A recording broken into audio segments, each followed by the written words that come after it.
we up? Hi, this is Dee with Critical Break, and I'm here with Sir Edward. By the way, I always call you Sir Edward because it's a show of respect. I use Sir or Miss before names, but what would you like me to call you for the streams?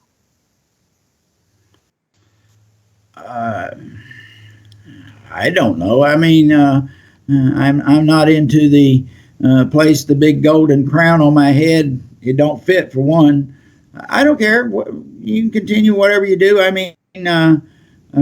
Just call me Eddie or call me a Bill. Whatever suits your fancy.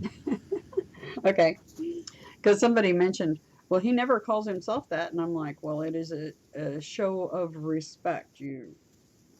Evidently in their country they don't use um, things like that. Possibly, I don't know, but I'm gonna pull up the Well, chat on my phone real quick here so I can watch the chat while we're going.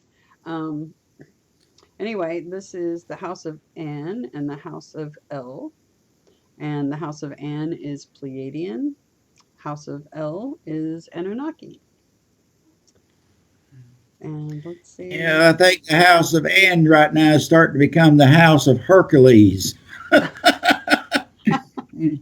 Yeah, we were both just talking about our familiars. His familiar. Do you have yours anywhere nearby, or is he behaving? So your little guy. Oh, he's over here looking at me, wanting to jump up in my lap. Mine's He just brown. wants to see what's going on. You know, Okay. he's all good though. I heard him just a few minutes ago in there with his squeaky toy. Yeah. Anywho, so yeah. Um. So we're gonna have a conversation today. Our topic today is, uh, yes, Jesus, Mary, James, and the Knights Templar. And we may wander on and off different topics a little bit. And we also, in the beginning of the streams, we're going to um, make some points about current events that get our attention. And I know that Sir Edward had some things that got his attention, and I'll let him go ahead and speak to that while I'm catching up with the chat. So go for it. Yeah. Don't call Orkin. You don't need to call Orkin because the locusts are starting to roam freely. It was sent to me yesterday by Patricia. Thank you. Loved it. Uh, Locusts, for the first time ever in recorded history, overran the Islamic site of Holy Mecca. And I read a few things about it yesterday. They said it's a desecration against the holy site of Muhammad. You haven't seen desecration yet, my friends. But also the locust that was seen down in Mexico. I'm sure there's more being seen also. So these are the two noted ones. And like I told some people the other day, the train has left the station. But I'm waiting for the big event to happen over in the east. It's coming soon, and the whole world is going to see it. And yeah, I had several texts yesterday about the event that took place on the 27th of December, Hmm. the very same night that I returned. And well, you guys know what happened there. And this is just a small example of what is in store. Change is coming. Yeah, it is. I guess you was I guess you was aware about what happened on the 27th down in Kenner, Louisiana.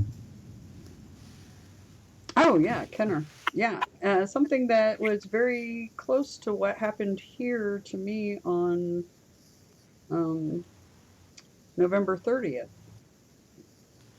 Very, very similar, except for that they did not blow out our power systems here. No.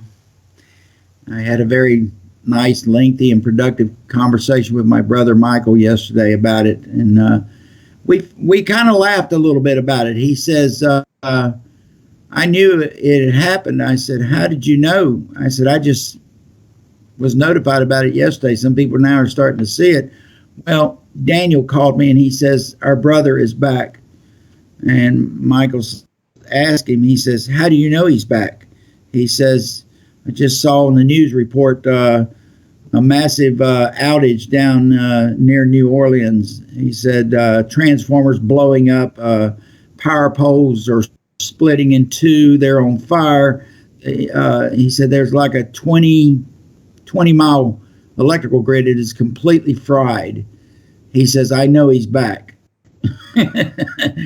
I had a few phone calls from Michael the next day, which I didn't answer them because, well, I was resting up.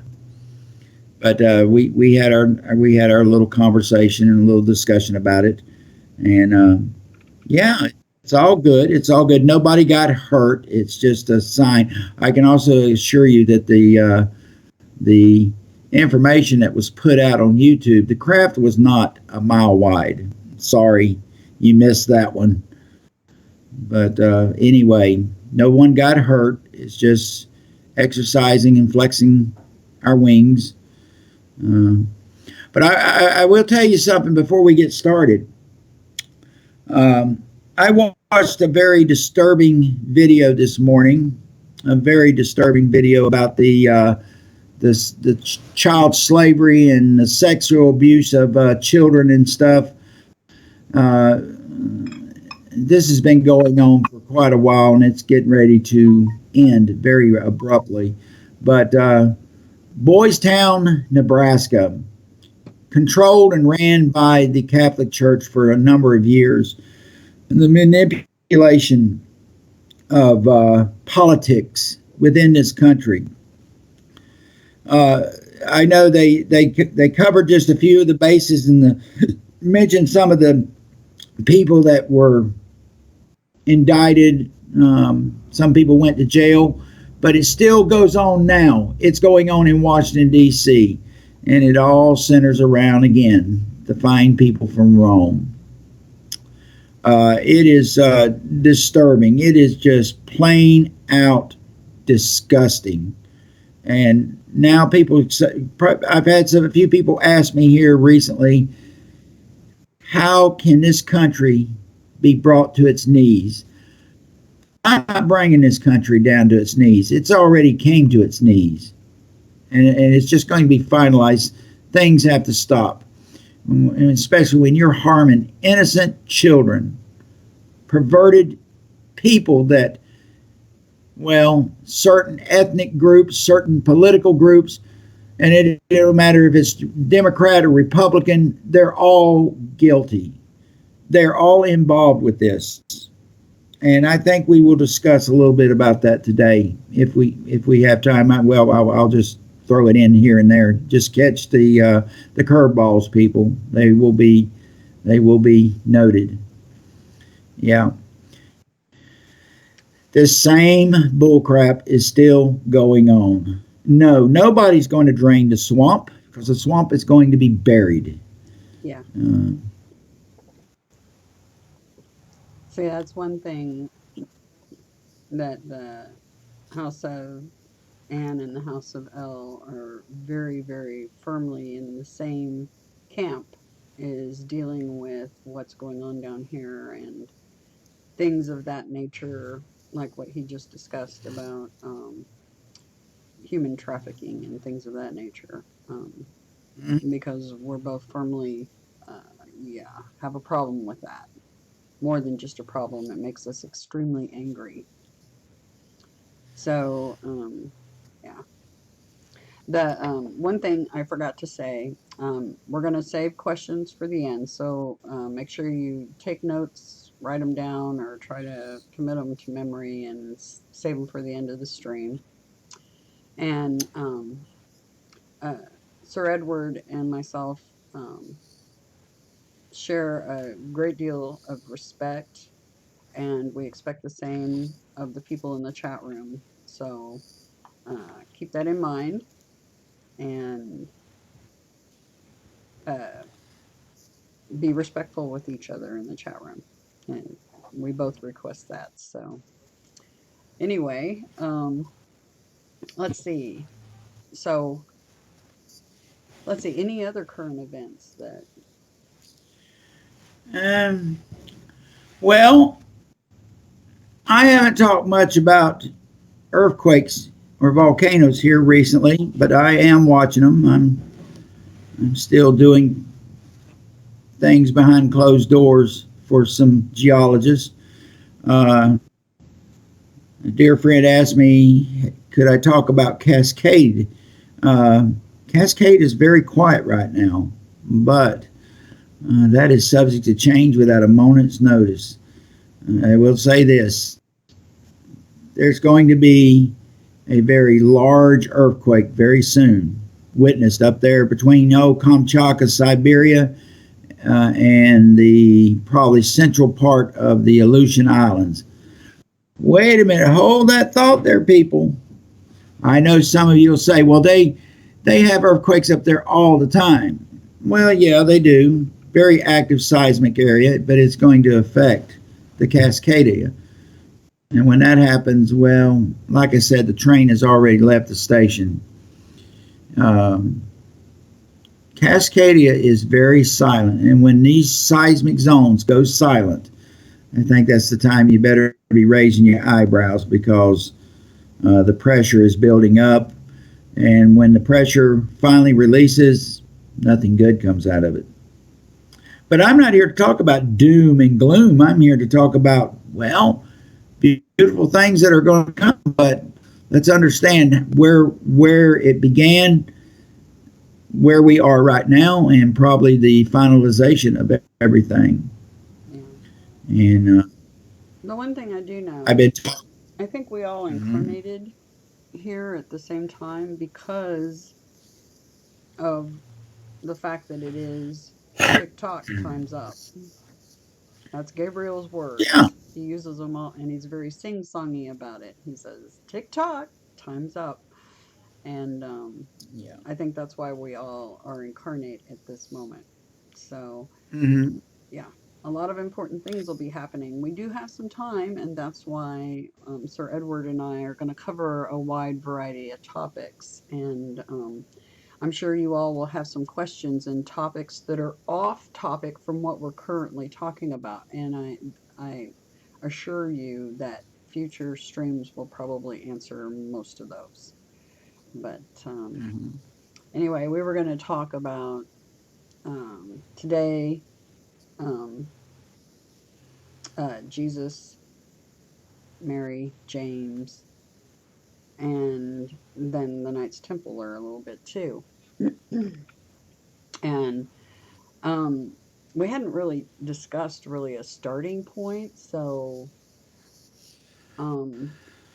what do you think's a good starting point? Birth?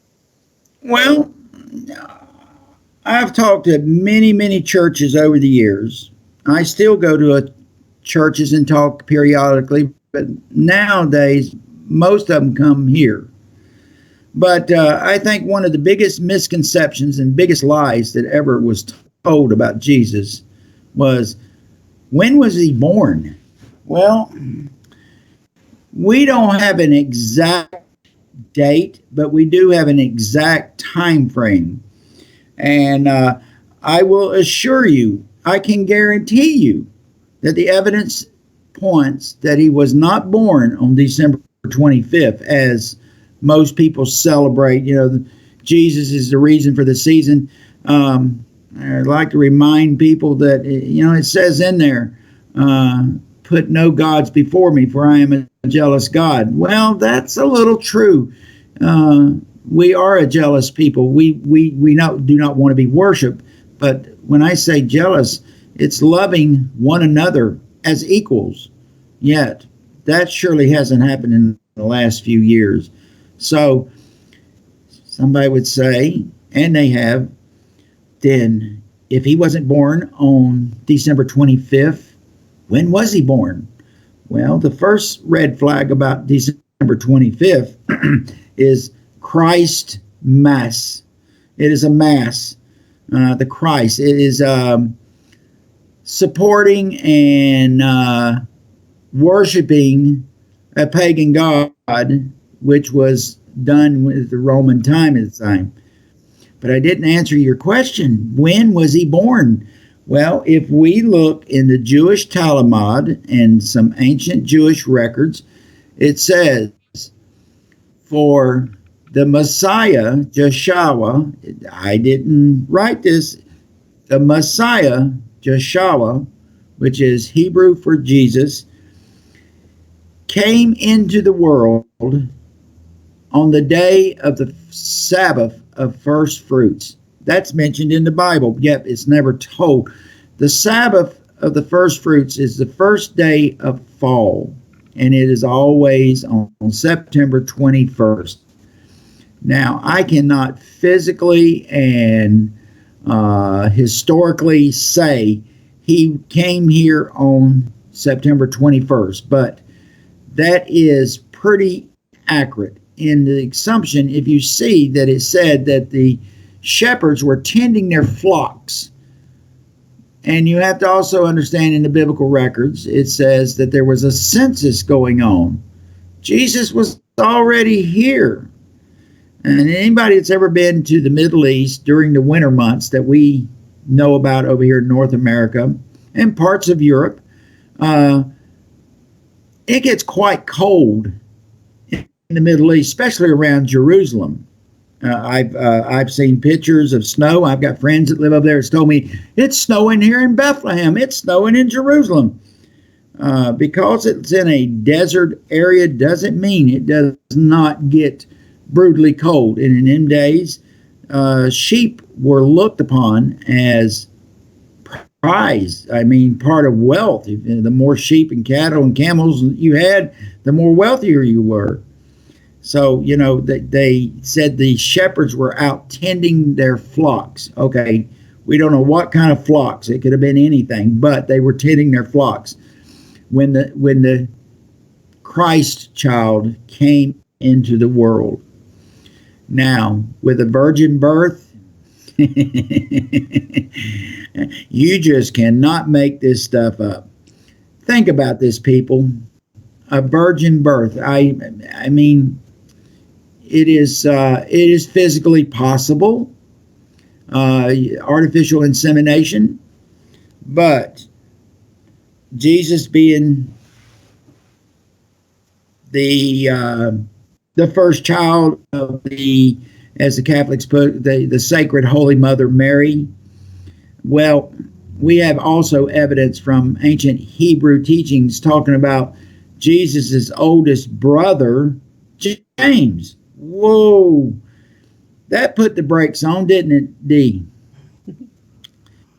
If we understand these things, these old scripts, these old scribes, I mean, this stuff has been found in the Dead Sea Scrolls.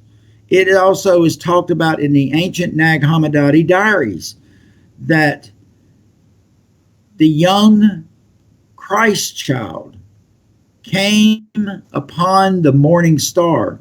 I mean, I can explain it to you. I can enlighten you on it, but read it for yourself. See the truth. This stuff was purposely changed.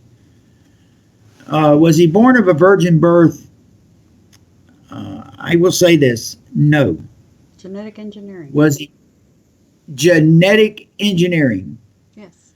And it's like he was implanted. One of the other things that was taken out of the Bible, it talks about the three wise men. Well, that is a true statement because we find that also in these several of the ancient Jewish teachings. We also find them teachings in Hindu. One of the wise men that spent time with Jesus as a child, as he was growing up, his name was Gautama. That was his name, Gautama. But he had a titlement, just like the word Mary. That is a titlement, the Sacred Mother, or the Holy Queen. Well, Gautama had a sacred title also. We know it today as Buddha. You can go over in Tibet. You can go over and look at many of the Hindu teachings. They talk about Buddha. It's like not his name was Buddha. His name was Gautama, but it's a titlement, Buddha Gautama.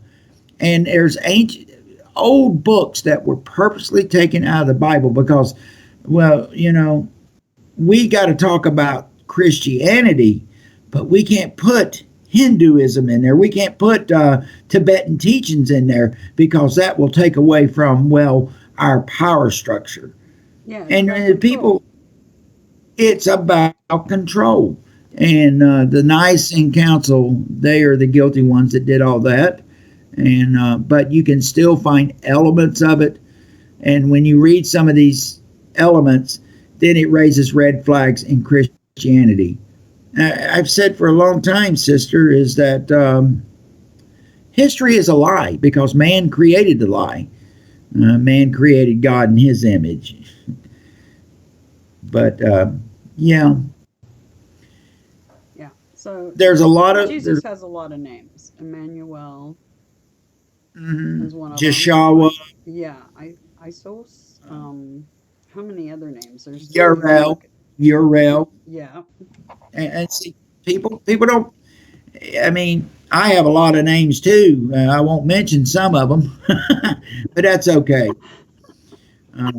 I take it in stride. I've been called worse by better people, but that's okay. I've always liked to remind them when they come back again. I said, "Man, you called me a vulgar name a few months back. Please accept my apology." Apology accepted. I never go knocking on anybody's door. They always come knocking on my door. If you want to know the truth, then sit down. Let's break bread, drink some coffee, and I'll show it to you. I'm not trying to change anybody's Christianity or their sacred beliefs or anything. We're just pointing out the facts and backing it up. Yeah, but that's precisely what we've been doing. Yeah. We will always have our Judases. Yeah, we will always have our Judases. But pretty soon the Judases are going to disappear too. Yeah.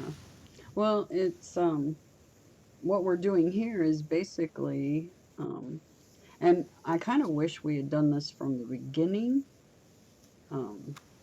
Our chit chats, sharing them with everybody.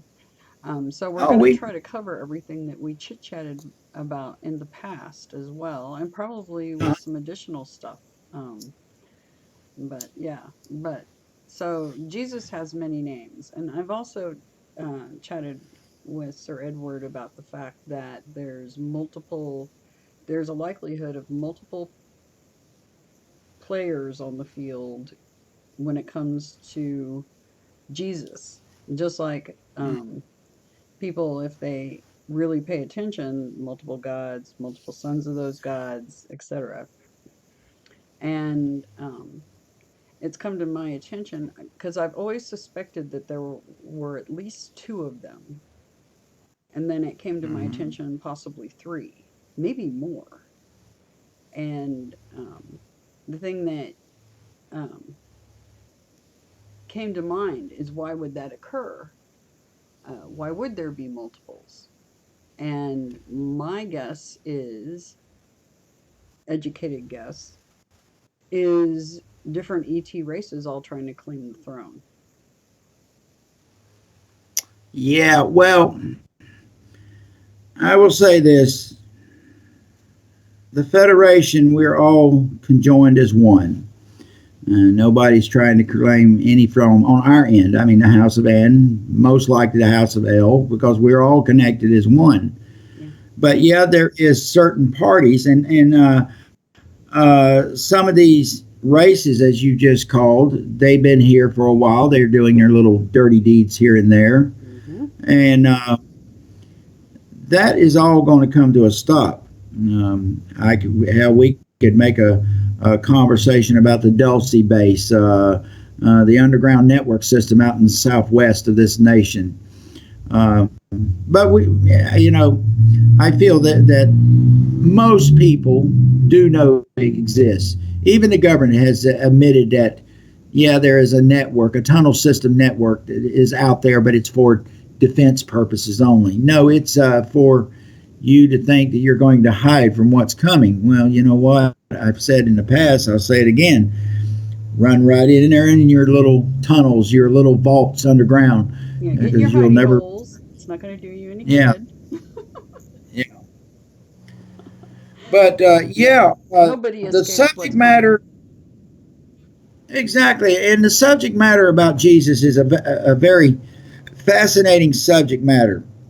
You don't even have to be a Christian to find it fascinating, because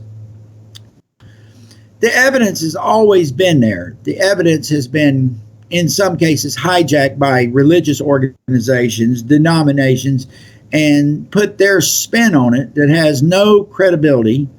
No evidence can be verified. Yet we can find evidence. We can find it in the ancient scrolls, the ancient teachings. And when you compare the ancient teachings to what religious people say today, oh my God, we might as well put Walt Disney up here talking about Jesus, because they paint this fanciful picture of falsehood and false deception. I told somebody here a while back, I said, so what if I told you Jesus is walking among us right now? Oh, no, because the Bible says different. We're going to witness this rapture and everything. And then you show them the rapture is a lie and is false teaching. And it's almost like you ate a big slice of German chocolate cake in front of them. You didn't give them not one crumb. You've taken away from them. But I am guilty. I'll be the first. I take that away from them.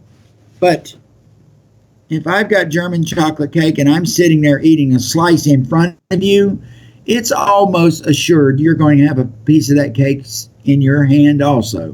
Mm-hmm. So we replace it with the facts. It may not be what your church is teaching. It may not be what in many cases, the Bible is saying. But here is the ancient documentation. It's just like before we went on the air, we were talking about the 4 books in the New Testament. Nobody knows who Matthew is. Nobody knows who Luke is. Nobody knows who Mark is.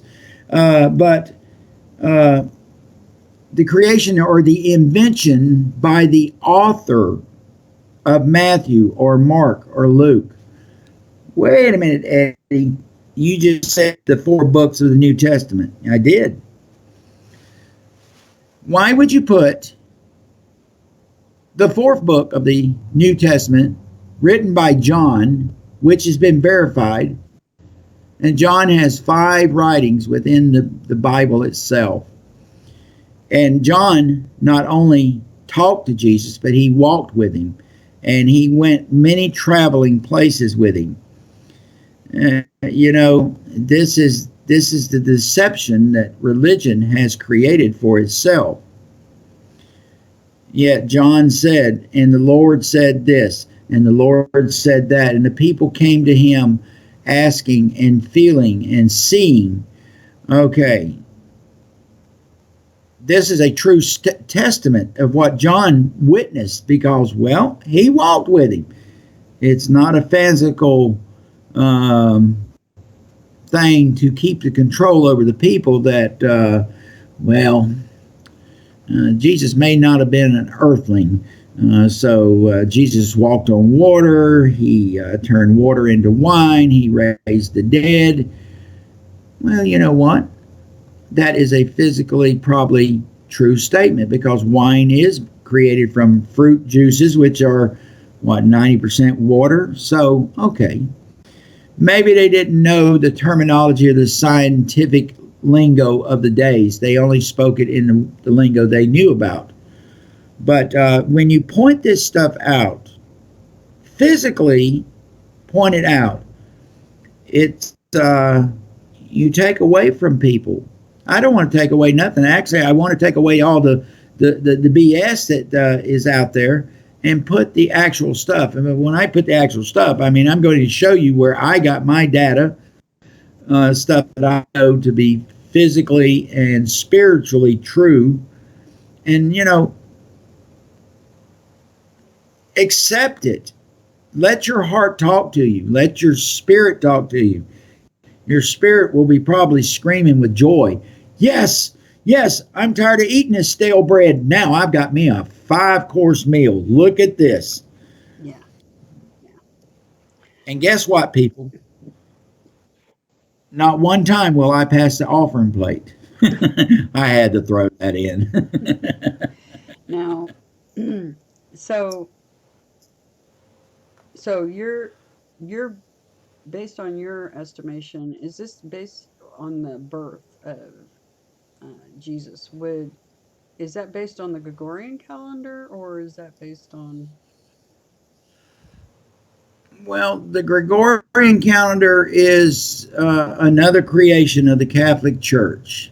We have to understand that the original time frames in the ancient days, there was only 360 days in a year, and then when Rome saw that they were losing their power, I mean that's all historical. Josephus wrote about it. When Constantine embraced Christianity, because the Christians were, well, they were given a little dose of the Romans, their own medicine. And to save face and to keep the Roman Empire functioning, he embraced Christianity. And in that, to keep his own people happy, they added 5 sacred days on the calendar, which would become known as what we see today, the Gregorian calendar. And these 5 sacred days, they put pagan holidays in there. May Day, Christmas. I will tell you, Dee, I do not celebrate Christmas. I've never celebrated Christmas. Even when my little girls were growing up, we didn't celebrate Christmas. They don't celebrate Christmas today. I've always told them gifts and love should be a celebration constantly. And why do we pick out one day out of the year and say, yes, this is Christmas? And then we fill it in with Santa Claus and the Easter bunnies and, the little elves and the flying reindeer. Just to keep the truth hidden, make it look so fanical. But, I tried my best when my daughters were growing up to show them the things. They knew Daddy was doing some strange stuff. And they would ask me, what as a father, what am I going to say? Get away from me, kid. You don't need to know this. You're too young. No. A kid's imagination and curiosity is overwhelming. And I think most of the people would agree with that. And I would sit down and I would show these things to my daughters. I says, what if, let's just say, June 16th at 12 o'clock, Daddy's going to give you a gift. Or Daddy wants to take you somewhere, and we'll call it Christmas. You know what is so sad about Christmas? One, it's not the birth of Jesus, but the sad thing about it is people go out and spend and spend and spend. I had a friend here just recently had told me, he says, God, I'm glad Christmas is over with. He says, I'm still paying for Christmas 2 years ago. They go out with their little plastic money and swipe it, swipe it, swipe it. What's wrong giving a gift year round? I mean, keep the people under control. Keep them in debt. If we keep the mystical charades going on, we keep our power. Just like the video that was sent to me this morning. Look at that power. Children being raped, children being sold. And it's being done right here in this nation by politicians. Yeah, there's a lot of high-level politicians tied to that and high-level corporate. Yep. And it's all controlled by the ones who created Christmas, that created the grand illusion. and the whole world was deceived. Now, here's a question. 9/11. 9/11 is an important day. Yeah. And there's a reason. So, you want to speak to that? Because based on what I know, that based not on the Gregorian calendar is the actual date. Would that be correct? And that would explain why a lot of the 9/11 stuff, the events, etc. You're talking about the 9/11 birth date? Yes. We don't have any hardcore evidence, but the rumor has floated around for a long time. Yes, I will say normally if there's smoke, there's probably a fire, and that date of 9/11 has floated around for a long time. I mean, even before the attack on 9/11 there in New York City, that date floated around. Can I find the evidence? Can I prove it without a shadow of a doubt? No, I can't. And I apologize because, well, it's something that's well hidden or it's been destroyed.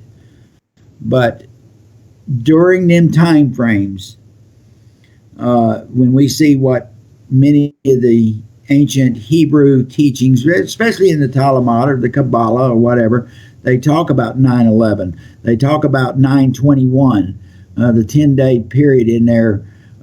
Somewhere in that realm, Jesus returned. Yeah, there's a lot of credibility to it, but to be 100% accurate on it, I apologize. I've been doing this for over 40 years, looking at things, but I cannot find the hardcore evidence to say yes. They didn't have birth certificates in them days. Yeah. Well, a lot of the ancient texts have been destroyed, so that people lose. There's a lot lost, unfortunately. That makes it hard for people to Yeah, piece things together. Part of that's intentional. Part of it's just a matter of time. exactly. And it goes back again. I have been to the Holy Lands 3 times in my life, and every time I went there, I saw something different. I just absorbed it. But the Church of the Nativity there in Israel is supposed to be the church built upon where Jesus was born. Another conception that is controlled by the Catholic Church.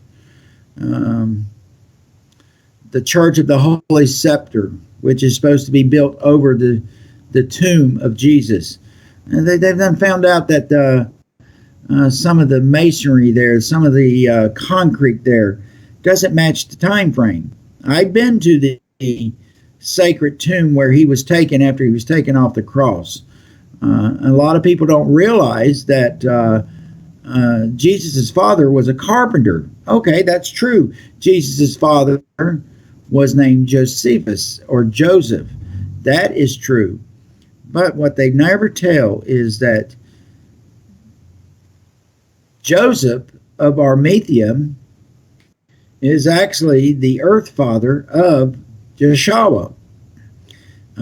His wife, who was from the Benjaminite, or not from the house of David during that time, they were all communed together as a group. It's one of the lost tribes. And the lost tribes, of course, as I've said over the years, ended up here in America via the United Kingdom. But if we see what the ancient texts, and let me tell you something, the ancient texts are still out there. You just have to listen to your heart. If you read something about it and your heart feels good about it, your heart's probably saying, hey, this is true, this is true. If you don't feel something, you've got a question mark on it, and your spirit is screaming, saying, there ain't an ounce of truth in that. But religion will paint it as exact data, exact factual accounts. Listen to your heart, listen to your spirit. It will guide you in the right direction. You may not find all of the evidence, but you will find the evidence. And one of the biggest evidence that most people overlook is many of the books that were taken out of the biblical record. Holy cow. You have to ask yourself, why did they take them out? They're here talking about Jesus. They're talking about the Father. Well, they take it out because, well, it'll make them look bad. Yeah. Another thing that crossed my mind as far as Jesus goes, can you tie him to the Sumerian text at all? In other words, an incarnation prior. That's a good question. Yeah, I surely can. I surely can. Let's take the word of the morning star. You mention the morning star to people today, no matter what denomination they are, they immediately associate that with Lucifer, Satan. But Jesus even said, I am from the house of David, the son of the morning star. That's in the last few chapters of Revelations. But people in the olden days looked at many of the astronomical alignments as sacred, especially the Sumerians. And especially when they would look upon several constellations, and they knew they always had the guiding star that would guide them. And the word for morning star in Sumerian is Ilash Kama. Ilash Kama. It means the light of the morning. And most people associate the morning star with Venus. Okay, well, that Venus is the brightest star in the heavens in the morning. But that might not be all factual. Is that the morning star that people are talking about? Well, the Sumerians knew where the gods came from. They came from the seven heavens. They came from the seven realms, or the seven pearls, seven sisters. But if we come back again and see the seven constellations of the great federation or culture that is out there looking upon mankind, within them seven constellations rested a bright star that was known as Kiasama. Kiasama was talked about from the people of the Dogma tribes, which were, well, let's be exact about this. The Dogma tribe, well, I call them the Dogma tribe because that was the ancient calling. Dogma meant the people of Anubis. If you'll look at the Egyptian hieroglyphs, Anubis has the face of a dog. Mm-hmm. The Dogma tribe, the Dogma tribe in the ancient teachings of the hieroglyphs call these people, for they were created in thy image, and their eyes glowed as if the morning star. Their skin was like the clouds above their sacred heads. I have never seen a cloud pitch black. I've never seen a cloud red or blue or green or whatever. Clouds 99% of the time are white. This is another example. We have to take away the truth, because we can't make these sacred tribes look all Caucasian. It's, and if you talk about this openly today, you're called crazy, or even worse yet, they like to use the word nowadays in terminology as racist. There's nothing racist about it. It's historical evidence. And I have several books up here about the the Dogon tribe of Malay, which is in north central Africa. It's just south of Libya. And the tribes there today celebrate, and they're black, they celebrate the arrival of the Dogon gods. Well, if you go over there, and I've never been to Malay, but if you go over there and talk to some of these ancient elders within the tribe, and they said, yes, they were white angelic beings that came down. Wow. You just can't make this stuff up, because you can't make it up, because it is a noted ancient historical references that has been passed down from generation to generation. But if you openly talk about it today, you're automatically labeled as a racist. I don't care what they call me. It doesn't change who I am or what I am. I'm proud of my heritage. I'm proud of my lineage. And I can take my lineage all the way past Abraham. But others are curious. They want to know where they came from. Who am I? Where did I evolve? Who are my ancestors? Yet history, again, is a lie, just to control the masses. The evidence is there. The truth is there. Have you got time, and are you willing to go face that truth? I think my brother said one time, for I tell you no lie, for the mysteries was given to you and not to them. For the truth shall set you free.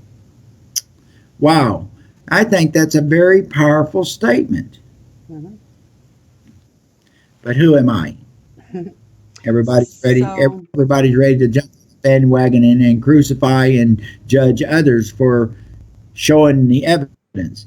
Yeah. You know, sister, I will always, as long as I'm here, I will always stick to my guns.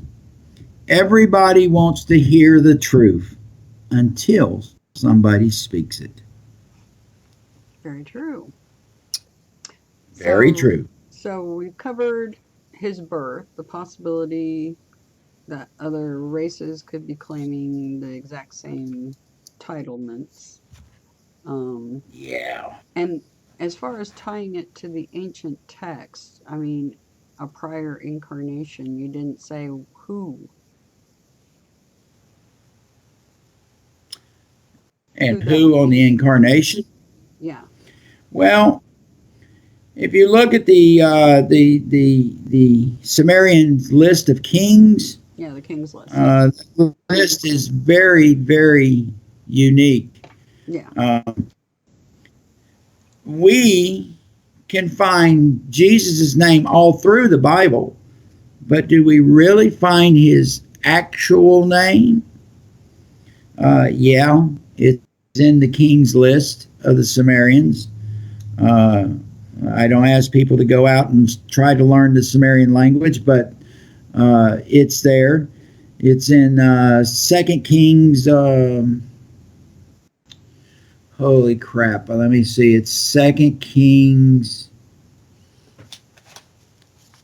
I thought I had it written down. I'm sorry. It's in 2 Kings 17, verse 30, I think. Anyway, his name was Nergal. Well, if we look up the word Nergal, it traces back to the angel of fire, the holy messenger. Well, who is the angel of fire? If we see who the angel of fire is, his name was Uriel, one of the archangels. Was he a fallen angel? No. I look at it this way. We were all Elohims. Now, the very word Elohim in Sumerian, Elohim, it means those who came down. It's just like Nephilim. Everybody knows the Bible calls them the giants, and they went out and raped daughters of man and had, all this doctrine about the angels, right? tons of false doctrine. Right. The book of Enoch even calls the Nephilim were the watchers that came down. The watchers was known as the Anunnakene. Well, there's your basic word, Anunnaki. The Anunnaki were the warrior class that came down to protect the creation. It is complicated, and it might be hard to understand in many cases, but who is to blame who made it complicated and hard to understand? It is religion.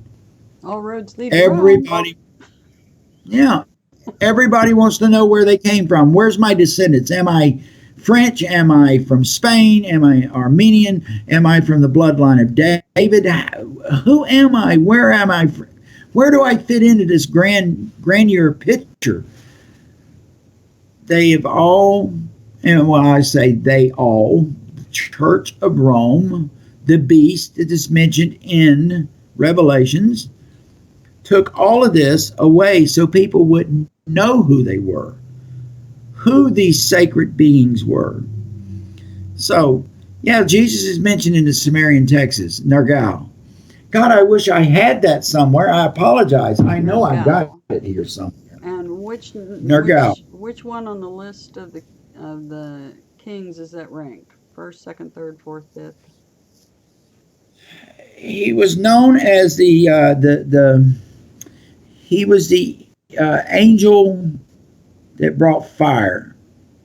Okay, we could look at that. Oh yeah, well, he was playing with matches. We don't know about that.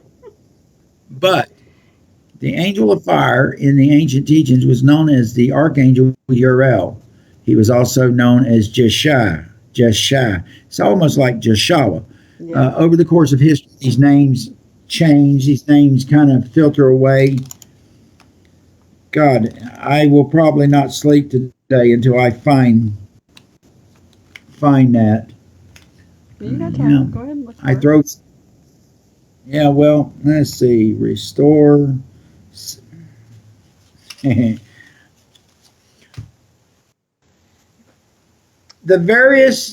various teachings within many biblical denominations have created, again, as I've stated, you created God in your image, not the other way around. Mm-hmm.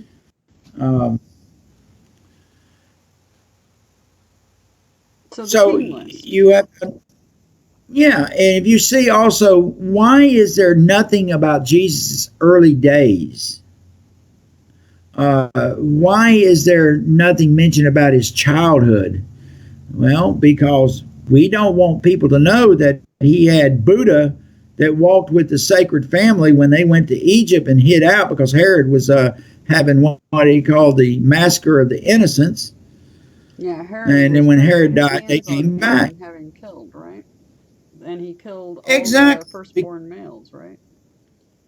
Mm-hmm. Which is interesting because technically, well, James was the son of Joseph, but not the son of the title Mary. Exactly. He was a stepbrother. Well, so who was the oldest? He was really, technically, was it James or was it Jesus, right?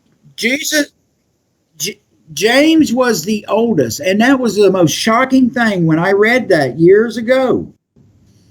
And I asked a minister, I said, could this be true? Well, there's rumors. No, don't tell me rumors. I want to hear it from the PhD. Is it true? You're asking questions that you shouldn't be aware of. Well, wait a minute. I may be 10 years old, but I'm asking a question. And you're not giving me the answer. Is it true? I wanted to hear him admit it. And the fine Baptist minister refused to admit it. But the look on his face was like, oh, crap. We've been caught. What am I going to do? I'm going to crucify you now? It's just caught not knowing. because It is. there's people that are professing to be men of the cloth that didn't go past the Bible in their teachings at all, which is a I'm going to find. heavily manipulated, heavily tampered with text. And they're basically This is getting caught with their pants down, because if they were truly men of faith, they would seek and continue seeking and never stop seeking. yeah, yeah. This is one of the best books that I have ever found that really explains a lot of the lost texts. I don't know if it's still in print. It's called The Lost Books of the Bible. Yeah, I've seen that book before. Hmm. I want to show you something.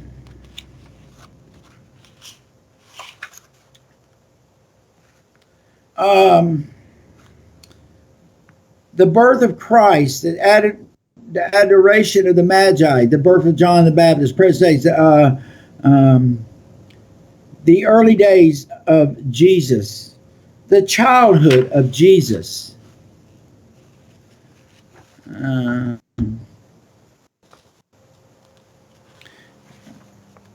I will find it right here because I use this sometime. I let some of these PhDs or some of these highbrow ministers actually see this. Here we go. Oh, this is so good. It's in chapter 10, Jesus' infancy. Can you see that? Yeah. So,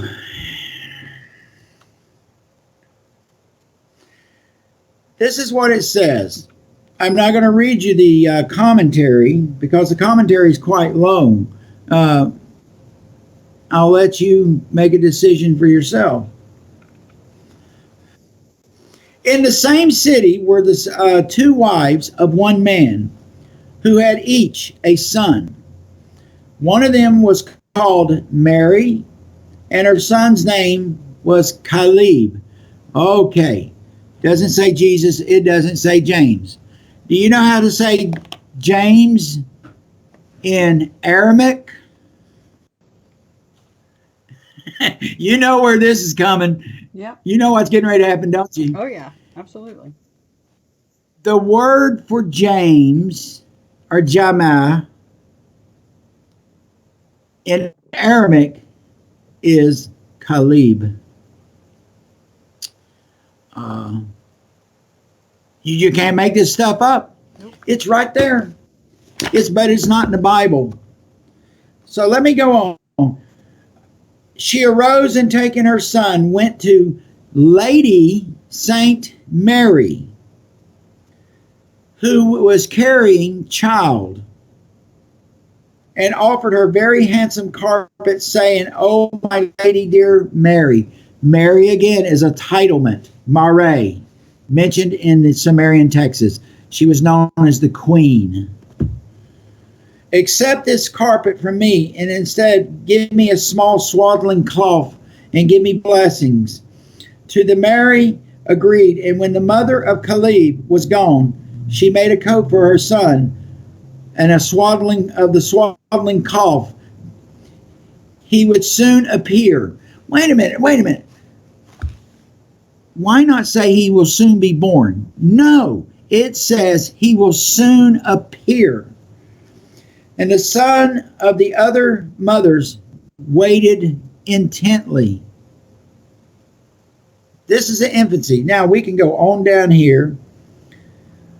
You were telling me about his childhood, that he was quite the handful.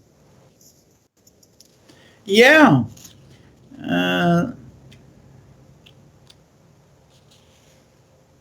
Let's see. We will go right over here.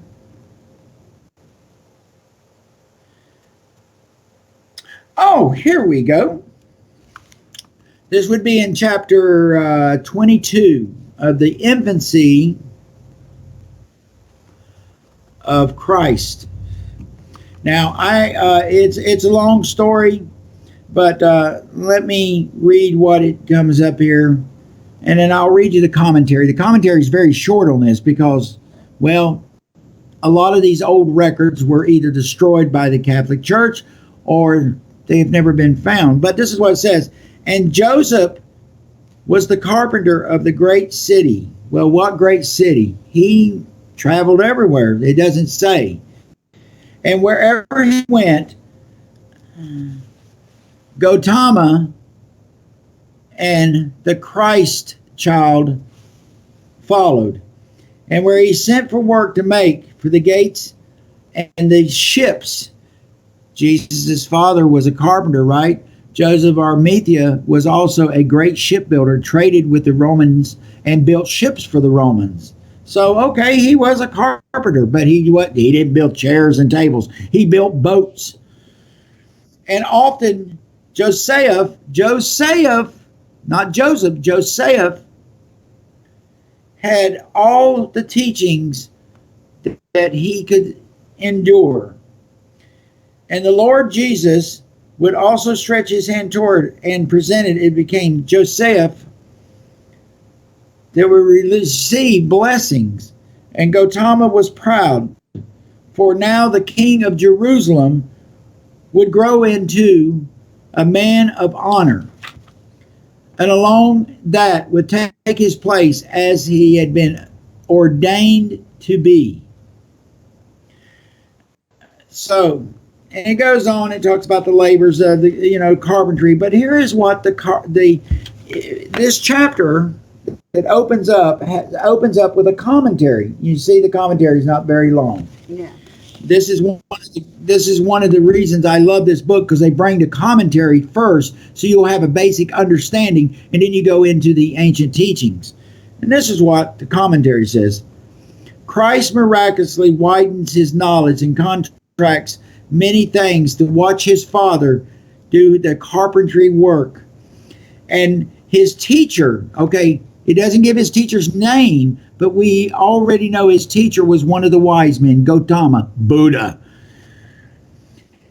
would sit and teach him and instruct him on his daily lessons, and knowing that eventually Joseph would be ordained to sit upon the great throne of his people. The king being angry with many things that he saw, Jesus confronted many people as a child.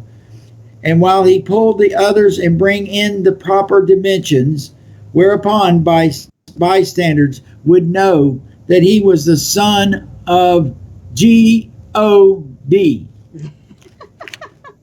Yeah. It's right there. Yeah. And we can't put that in the Bible. Is who? Well, we go back to the Sumerians. We got several. Well, we go back to Sumerians, called him Opera Anu Jabbar Thayer. Okay? For short, Thor. Jabbar Thayer. Jehovah Thor. Religion has separated one person and created two. And then you've got another religion, it'll separate the two and create a third and a fourth and a fifth. It is a vicious cycle. Yet, the Sumerians' king list talked about the great gods that came down from the heavens, the Pleiades, the seven pearls of the sky, the beings of the morning star. Yet, religion again has taken one beautiful story and created massive other stories. It's been shattered and twisted. Exactly, and they cannot prove nothing. Yet here was the Sumerian cuneiforms not only giving the sacredness and the creation story, but they were also giving a grave warning. And the Sumerians talked about the Anunnaki, or the Anak. They talked about the Elohim, those who came down. They talked about the watcher angels, the Anunnaki again, the Nephilim, the Anunnaki. How come the Anunnaki keeps coming up? And it's in all these ancient scriptures until about the time the Roman Empire really, boom, flourished and rose up from the depths of the soil. and they squashed everything. They took it, they hid it. Boy, could we have a discussion, worldwide discussion, if we could see what is in the vaults sitting under the great Basilica of St. Peter? And that will Amazing. Oh, Everyone will know trust the me, real it's story by the time everything's said and done. That's for sure. yeah. Didn't Hmm. I say sometime in the past I'm going to pay them a visit soon? It's not a social call. I told Sir Edward Self-explanatory. I would like to be along for that journey Uh, um, uh, because both the Anunnaki and the Pleiadians agree that is our number one thing. That's number one on the list. Absolutely. You know, one of the greatest things that is never talked about. I know people have seen pictures of the courtyard there in the Basilica in Vatican City. Have they ever seen what is sitting right in the middle of that courtyard? There's an obelisk that Hmm. sits there. And you know where that obelisk came from? Constantine brought it back from the Holy Lands. You mean that came from Jerusalem? It came from Judea? No, I said the Holy Lands. You gotta understand, in the ancient days, the Holy Lands covered thousands of square miles. That obelisk came from the sacred temple of Luxor, which was known in the ancient days as the temple of the gods. Uh, has anybody ever looked at the hieroglyphs and the inscriptions on that one obelisk that was brought back from Egypt and placed in the center of Vatican City? That might be a great discussion for our next talk. Yeah, we'll definitely I broach have seen it. those. We'll definitely broach I have those. seen it. Now, as far as based on what I know with the Nag Hammadi, Jesus says in the Nag Hammadi, if I'm not around, you need to talk to James. Yeah, James was eventually And thrown off James got a. completely bowled over by who? Paul, right? The Yeah, teachings. yeah. Yeah. That is where many of your New Testament teachings come from. I've always asked, and the preachers have trouble answering this with a truthful concept. Who made Paul an apostle? Who gave Paul authority? The apostles that walked with Jesus hated him. They despised him. He wasn't an apostle. Yet Paul was also a Roman citizen. He served Rome. The teachings of women have no place in anything religious or of government control. Women have no right to be in the pulpit, really. I like to remind them that's rebuked right there in the last two verses of Matthew 28 when Jesus said, for all to go out and spread the good news. All. It doesn't say, women, you stay home and do the dishes. I want my meal cooked when I get home and my pants pressed. No, it says all. Yeah. But nobody wants to put that together. What gives you or anyone the right to say men are the only one that can teach? Men are the only one that can speak. You women sit there in the pews and shut up Yeah, and we'll get listen to back. what We'll us get men. back to her. We'll get back to the female thing. But Yeah, the thing that you were talking about and what I've observed too is the whole thing with there were two camps. There was James's camp and there's a book, an original text over in Syria written by James and rest of the family. It's yeah.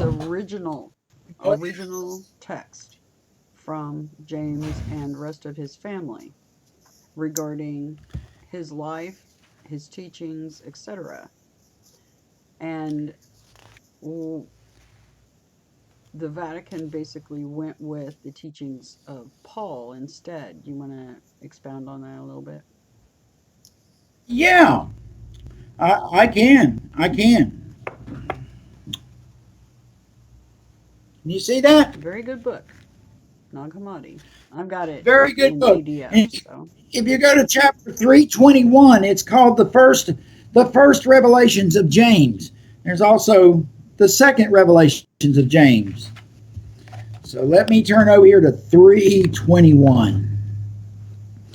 I'm not going to read this. It's not lengthy, but it's powerful. But I will read the commentary, if I may. Wow, did you not say something about the Coptic text? Didn't you just mention the Coptic text? no, I didn't. It But says was going through my mind. the Coptic text shows the older brother of Jeshua,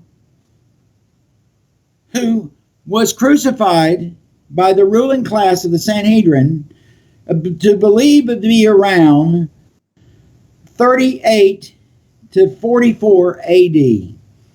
As he was bringing the message back, the Nag Hammadi Codex is also entitled The Revelations of James, is another version of the revelations of the warning and the truth that would be brought forth upon the people of Judea in the time. In the certificate of the Exodus, the one who spoke Elisha Mayatasi, which is Hebrew, it means for the oneness of the female teacher.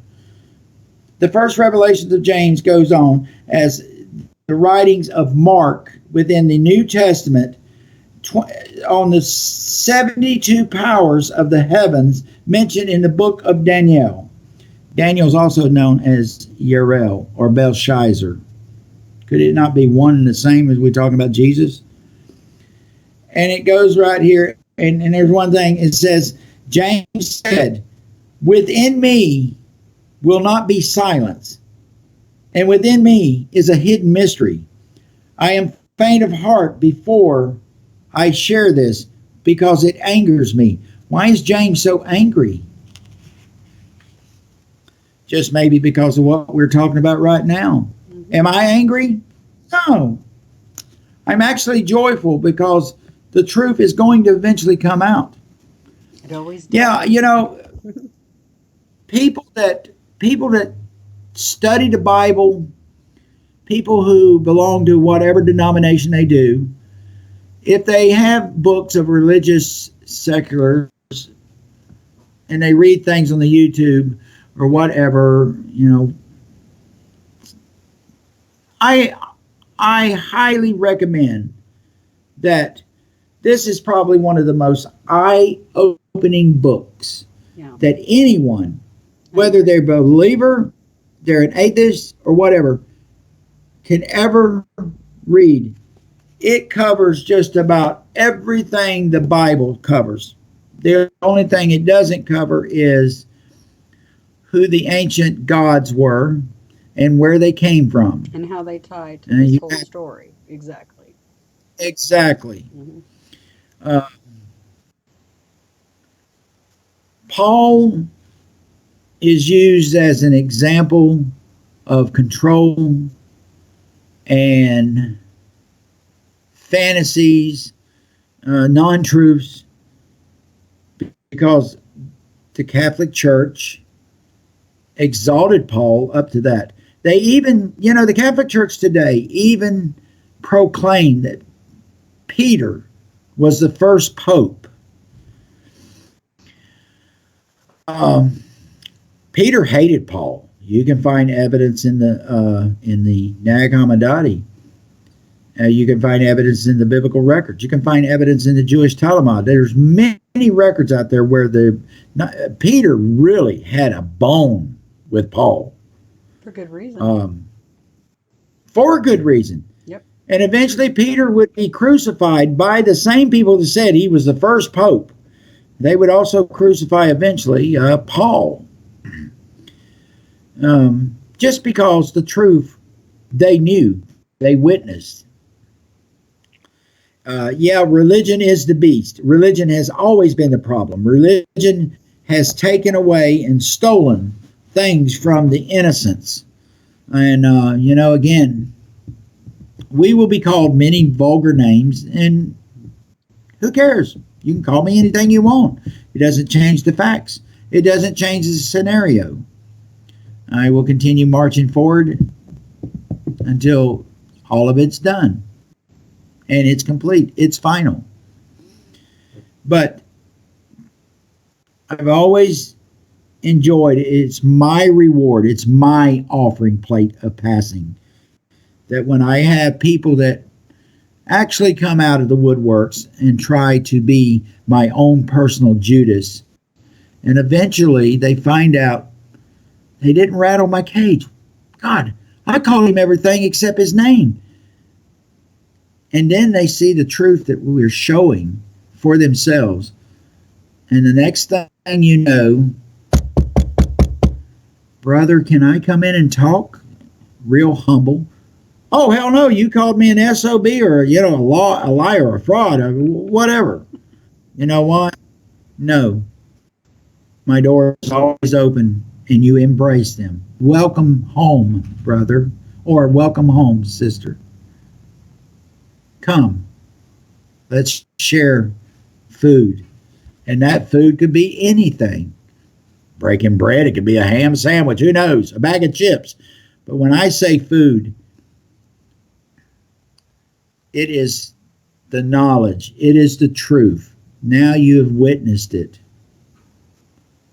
And now you want to know more. It is a hunger. It is a hunger. I've dedicated my entire life for these days we're living in right now. Mm-hmm. And, it's been a rough road. It's been bumpy. There's been crags. There's been cracks. There's been valleys. I've had my own that's for sure. Yeah. But you know what? I stay on the course. I stay on the path. I have been blessed. I have been blessed to visit these places over the years. To talk with and I will say, the wonderful people. Yes, some of them would look at you with suspicion. Why is he here? Why is he asking all these questions about the Jewish teachings? Is he a Christian? Is he Catholic? Who is he? Well, it doesn't matter who I am. It matters who you are. We're all in this boat together. And I share freely. I don't think anybody will ever hear me beg for money. Please send donations to my PayPal. I'm trying my damnedest to get me a $54 million Lear jet. You can understand that, right? Because God has ordained me to say this. They're so cool. It puts a bad taste in your mouth. It makes me angry. They're milking the fledglings with fake doctrine. Fake and false twisted doctrine. And getting paid to put it out there. It's like, seriously, that can't be right. Yeah, and then you go back, and let's talk about the Knights Templars just for a minute. I am a Knights Templar. I'm an honorary member of the Knights Templars. I've got my plaque up there. Show everybody your thing. Do show and tell. We want show and tell, don't we? Tell him, everybody. Tell him you want show and tell. We love show and tell. So the more you can show us, the better. Can you see that? Yes. Let's see. Knight Templar, but you see my patch right there? Yep, watchman. Mm-hmm. We all should be watchmen. We all should be watching what in the hell's coming. Why didn't I know this? Why is my heart screaming, look at this, but I don't know what I'm looking for or I'm looking at? Simple reason. Even our Father commanded Ezekiel, be a watchman. know the signs, know what is coming.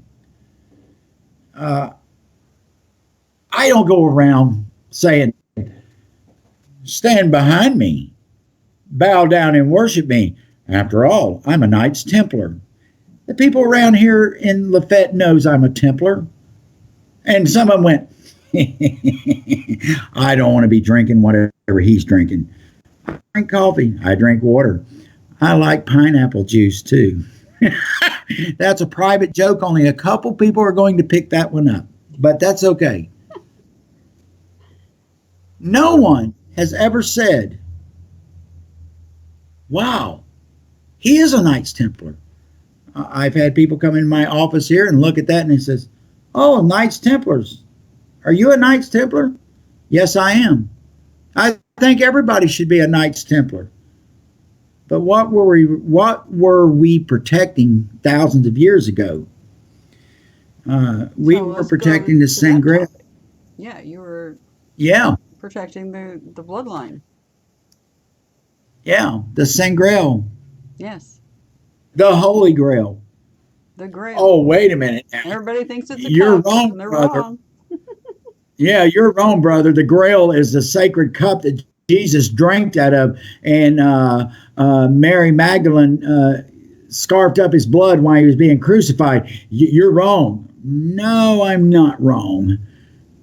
Oh, yes, you are. I'm a PhD. Well, permanently head damaged. I say that with a loving.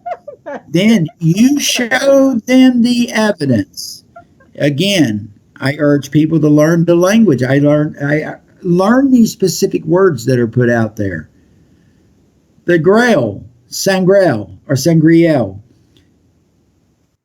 In ancient days, they called it the bloodline of the morning star, or the starfire bloodline. The book Holy Blood, Holy Grail. It was a sacred people from the early tribes of creation.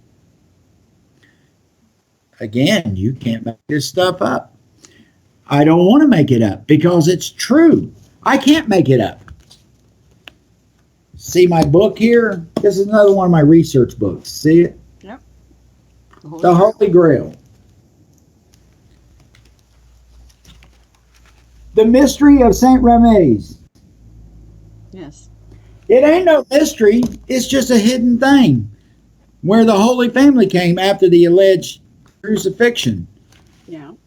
And we'll get to that in a minute. Let's first. Now I want to show you one. Oh, yeah. Look at this. Starfire and Anunnaki, yeah. Okay. So, we covered James, we covered Jesus. We'll go into more detail about each person possibly later down the road. Now let's cover the entitlement Mary. What it means, how she's tied with the Sumerian text, and the different names she had. Mm-hmm. Okay. The very root word Mary comes from the ancient Sumerian word of Mare. Now I'm teaching this and sharing it with you as Zachariah Sitchin taught me. Mare is a titlement. It means the queen. It means the queen mother. Now, wait a minute. Mare, that's the queen mother? Yeah, because we have to come back to the root word from Genesis. Eve, Adam and Eve, the Adam meant man. It doesn't mean somebody named Adam. Nope. Adam Sandler. No. Adam was the root word for human, a man of lightness, a man of brightness, a man from the morning star. So the very word Eve means birth. The Sumerians called it the Ev Mare, the birth queen. And if we understand the creation story, which is presented in Genesis, who was the Eve Mare? Well, it doesn't say, does it? Not per se does, because you have to look for other things that have been purposely taken away. Because if we look at the ancient Egyptian hieroglyphs, that Mare, the holy queen, mother, her name was Jin or Jinawa Isis. There comes the very word of Genesis. It's staring right there in people's faces. How many have ever looked at the very word of Genesis, Genesis? She was the Ev. She was Eve, or ever how you want to pronounce it. I call it Ev because the Sumerians didn't put an E on it. They put the EV. What other names? And the Mare, well, that is the only name that is actually from the beginning. Now, these other names, she does have several in there, but I don't. I go directly with what the Sumerians were telling us. Genetics was being created, and through thy father's seed. Now, I've always said Thor, from his seed, the human species was created. That is a true and verifiable statement.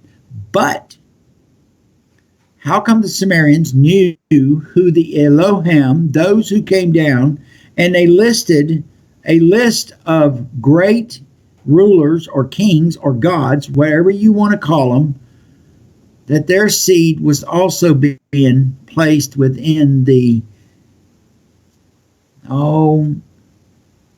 ancestry root of mankind, the Adam. We have to see what our ancient ancestors was not only telling us, but they were presenting it. And after the Great War here, the flood happened. Yes, the flood did happen.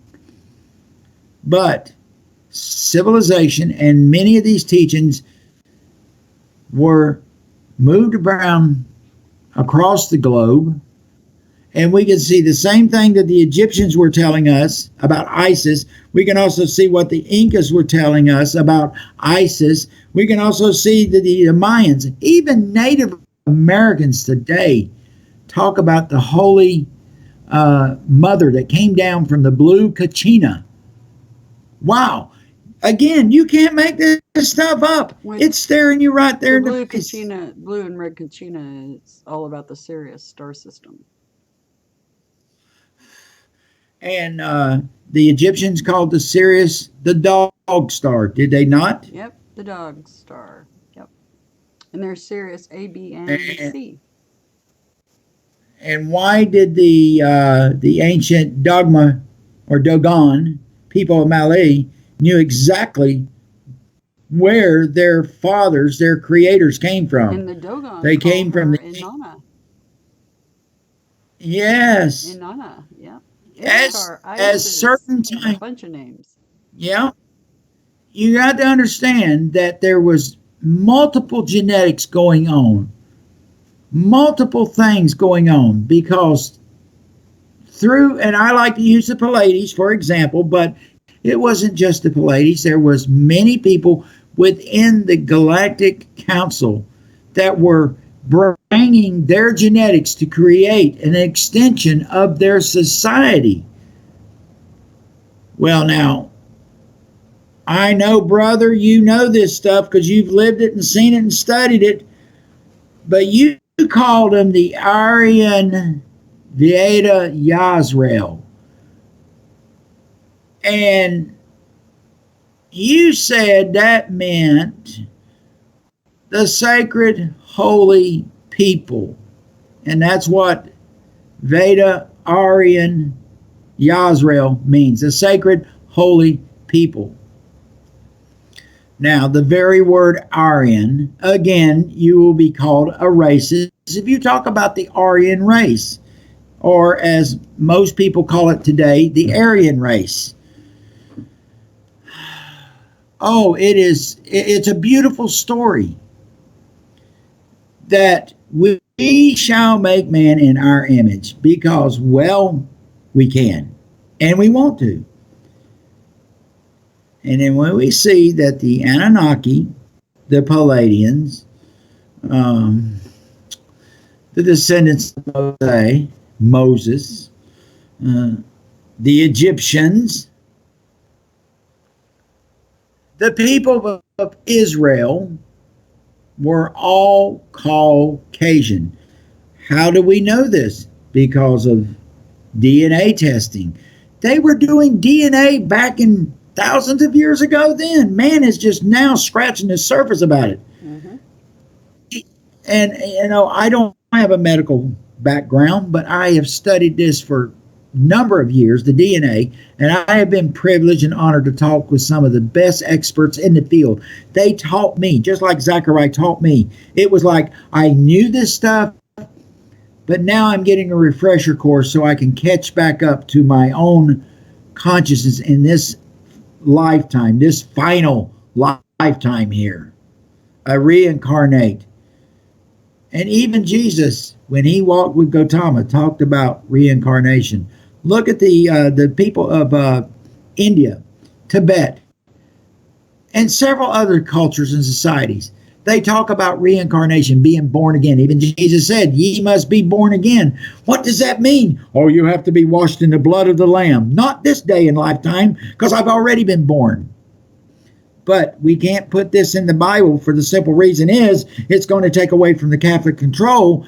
And if we lose control, the people are going to hang us up by our toenails like they did Mussolini. You can't make this stuff up, sister. But it's staring people right in the face. Yes, there was many birth mothers, many Eves. The one from the Pleiades, her name was Isis. The Egyptians talk about her. They worshipped her. There are statues about her. So Inanna is Pleiadian? I thought she was Anunnaki. No. Let me repeat that. I said there was many birth mothers. Okay. Inanna was an Anunnaki queen. She was another Ev. She was another Mare. Yeah, it's complicated because man has made it complicated. But it's staring people right in the face. God, I do need to pass the offering plate around. Maybe I can get me a $54 million Learjet. You see, the deception was started thousands of years ago. And the deception today is much worse than anyone could ever imagine. Ever could imagine. I don't ask people to believe it. I don't ask people to trust in what I'm saying. But you know what? That doesn't change the facts. You can, again, people today are so judgmental. Oh, he's an atheist. I don't believe what he's saying. Well, you know what? Believe it or not, it's right there. Yeah. Well, them are just books. Where is the proof? Well, the proof is staring you in the face again. It's called the Sumerian cuneiforms. It's called the Egyptian hieroglyphs. It's called the Mayan calendar structures. It's called the Inca cities of the sacred sun. Wait a minute now. It's not the sun that floats above our head. That very word, sun, could have been very likely one of the kings. Even Enoch was looked as a great king. Yes. But Enoch had a name. Mm-hmm. How many people know Enoch's true name?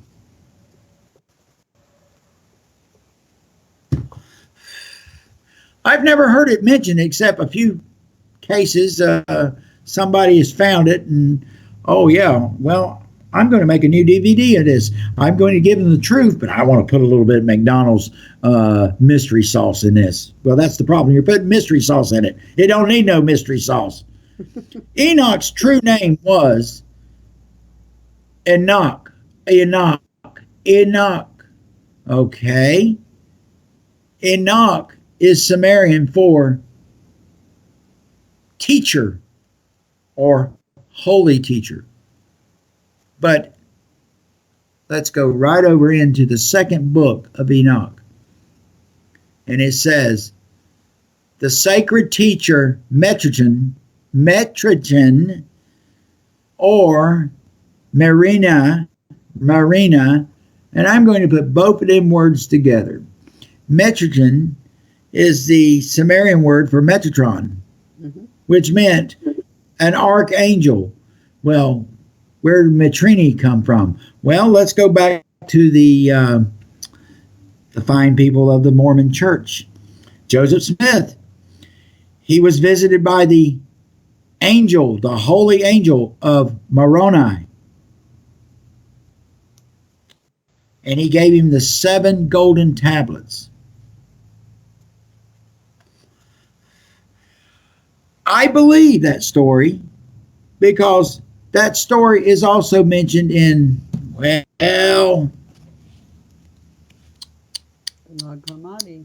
it's right there. And that story is also brought up again in many of the lost books, like the Lost Book of Tibet. Some people call it Tibet, but it's actually pronounced Tibet. Why would they call it the Lost Book of Tibet? Just because, well, maybe Jesus, Uriel, Joseph, Belshazzar, the many names that he's went over the course of centuries, has taken the truth away from the people. They have robbed the people. They have stole their inheritance. They have stole everything sacred that we stand for, that we believe. And we're giving it back freely. Oh, there will be a few stipulations now. There ain't going to be no Walmart. Yeah.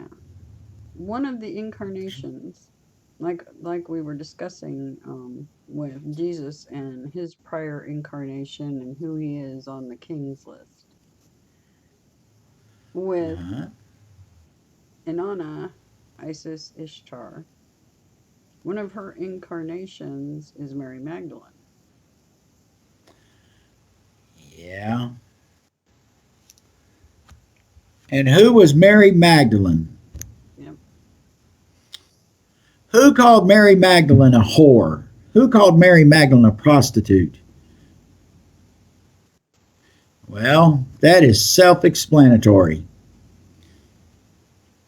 Yet, Mary Magdalene came from the Benjaminite tribe, one of the holy sacred tribes of Yisrael, Vita Aryan Yisrael. She was also a descendant of Abraham.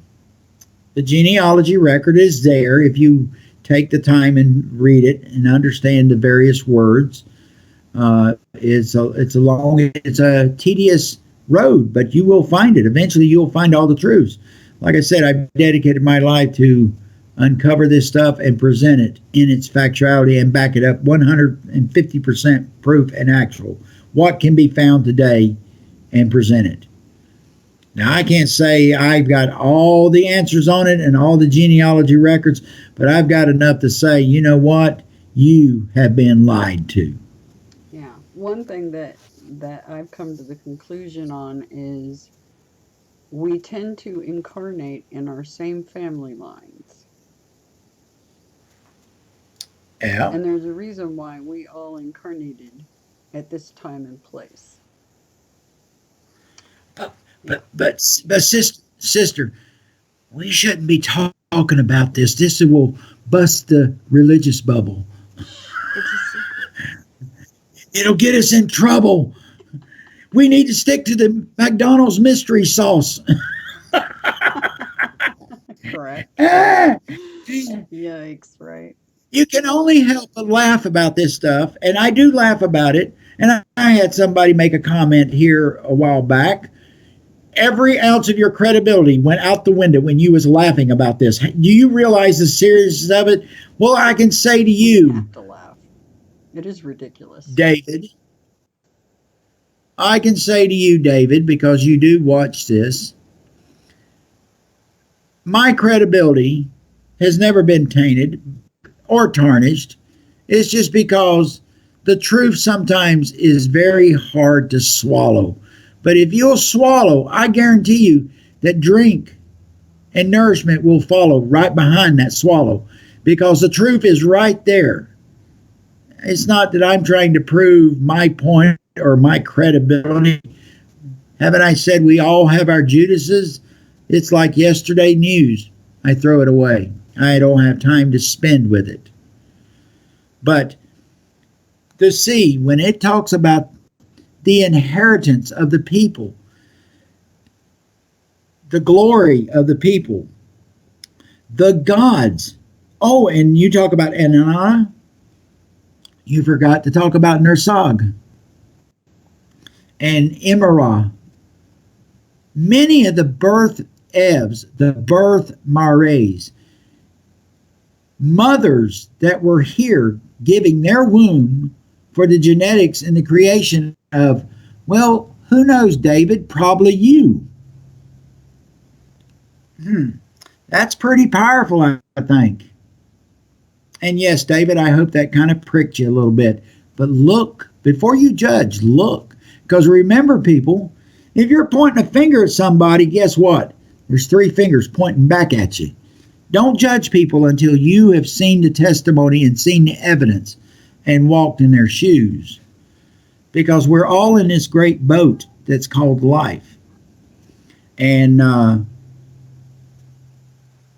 well, that train has already left the station. We talked about the locusts at the beginning, didn't we? Now, one thing that you Because chatted about was who and what I'm being led to as far as who I have been in the past, via Adonai and Gabriel and codes and visions and all kinds of fun things that have gone on with me paranormal wise in about right. every possible paranormal field there is. So the one thing that we talked about was the bloodlines, and um, and I didn't know anything about this until somebody brought it up about the M's in our hands, and then I brought it up to you and asked you to look at your hands Eminem. too, and he's got, Eminem. yep, he's got an M in his hand too. I've got Yes. M's in both my hands. Stands for Mary Magdalene. I've also got 3 pentacles. Tell us about the pentacle, Sir Edward. Well, the pentacle is not a demonic symbol as religion is painted. Now, The when it's very word inverted, demon means. they do invert. That's their fun trick, right? But we're talking about Yeah, pentacles but standing straight up, normal. Yeah. yeah, the pentacle is used as a holy sign. Has anybody ever read in the Bible the mark of Cain? I wonder how many Caucasian people out there, and no, I'm not being racist, I'm being factual here, historically factual. How many people out there realize that they probably are carrying the mark of Cain? Oh, whoa, I don't want to carry the mark of Cain. He killed his brother. Well, maybe the one that is proclaimed to be his brother was not his brother, could be probably from a draconian species. Because in the ancient days, there was a law that was strictly enforced. Thou shalt not intermingle, because the intermingling was diluting the creation. It was diluting the bloodline. The M and the pentacle go hand in hand. It is the mark of Cain. It is the mark of the sacredness, of the holiness of the people. It is passed from generation to generation. Now, unfortunately, as the generations have went on thousands of years, the bloodline has been tainted. The bloodline has been almost tried purposely, no, I will say purposely, to be destroyed. So we can keep control and power in its place. The beast power. So the pentacle also stands for Mary Magdalene. It stands for the For the Mare. Lutheran Church, correct? You're, For the you're a divine child. feminine. Hey, yes. Hold on just a minute. I just heard a knock at my door. Okay. I'll be right back. Okay. Give him just a moment. I want to say hi to everybody that's in the chat. I haven't been able to keep up with the chat. I'll read it after this stream. But make sure and save your questions for the very end. We'll answer a few at the very end. And I'll let you know when, okay? So I'm going to just take a real quick glance at the chat and see how everybody's doing. It's really good to see all of you.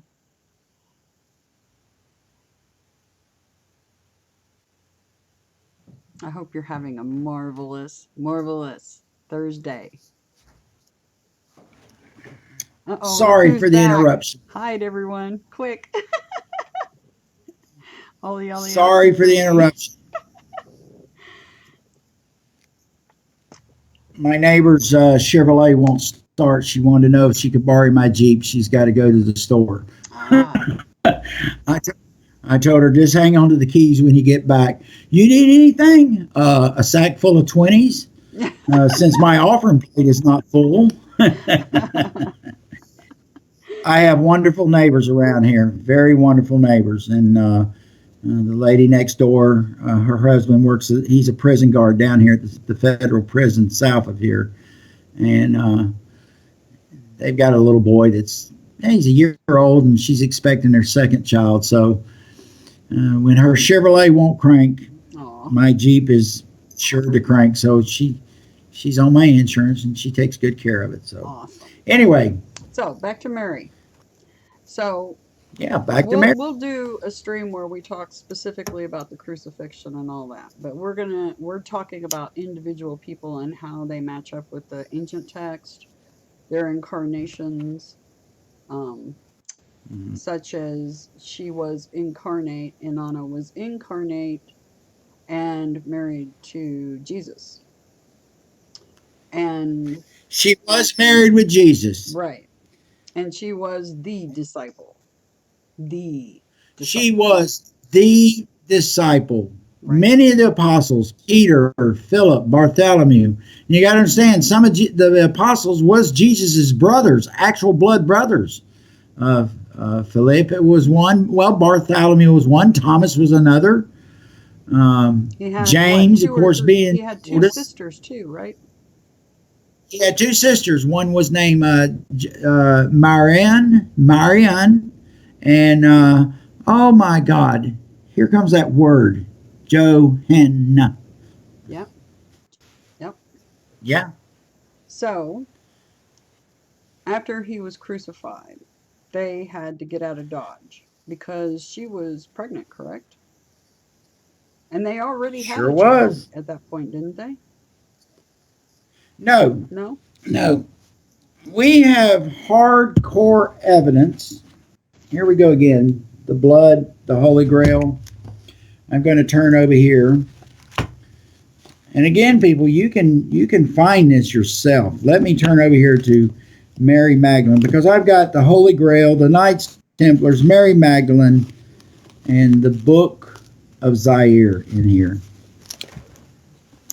I also have the dates, because this stuff is also documented. I mean, it is literally documented. All right.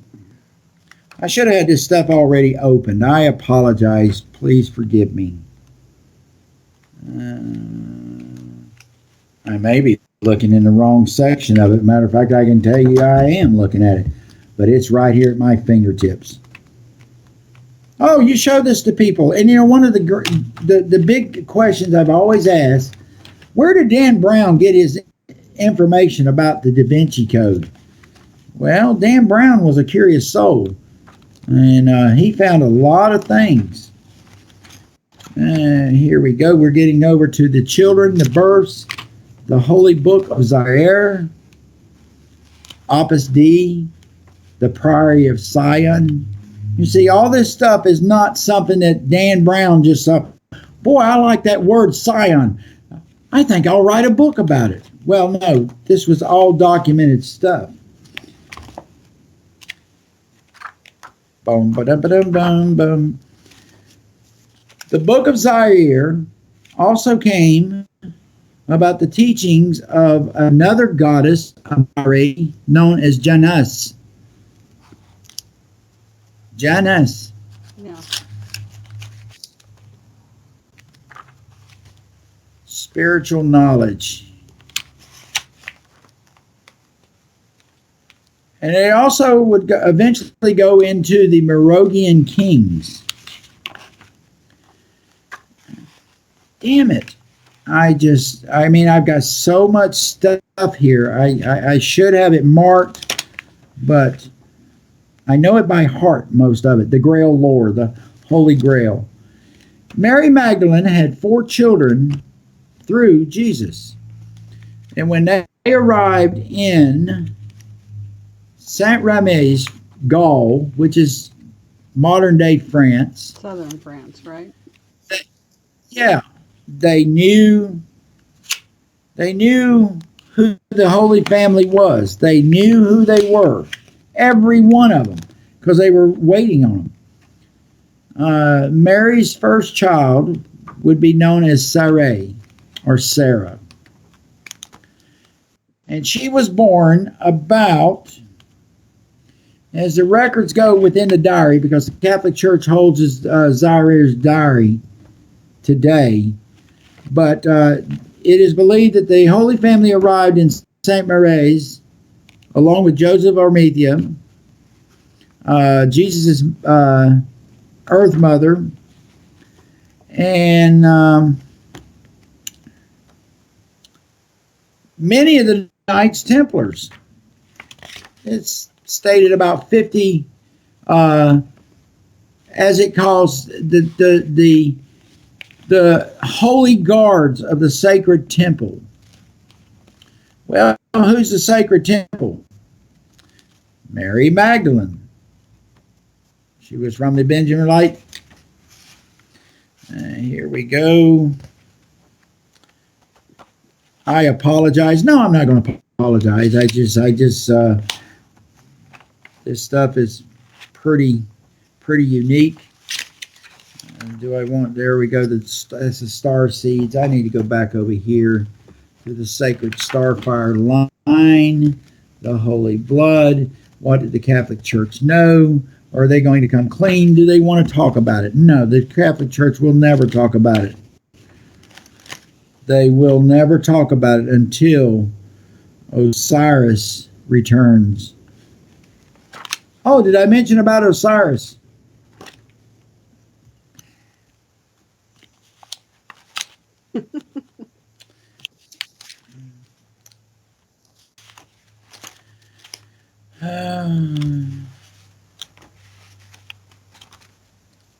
The Pauline Ministries. How many people have heard the word AF or elf? How many people have heard about the Book of Leaves?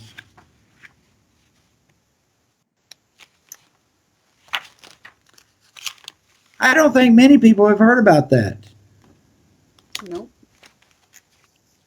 So she was pregnant when she traveled to France, or did she already have a child before she hit France? No, she gave birth to all 4 children in France at a place called Saint-Rémy. If he died on the cross, how is that possible?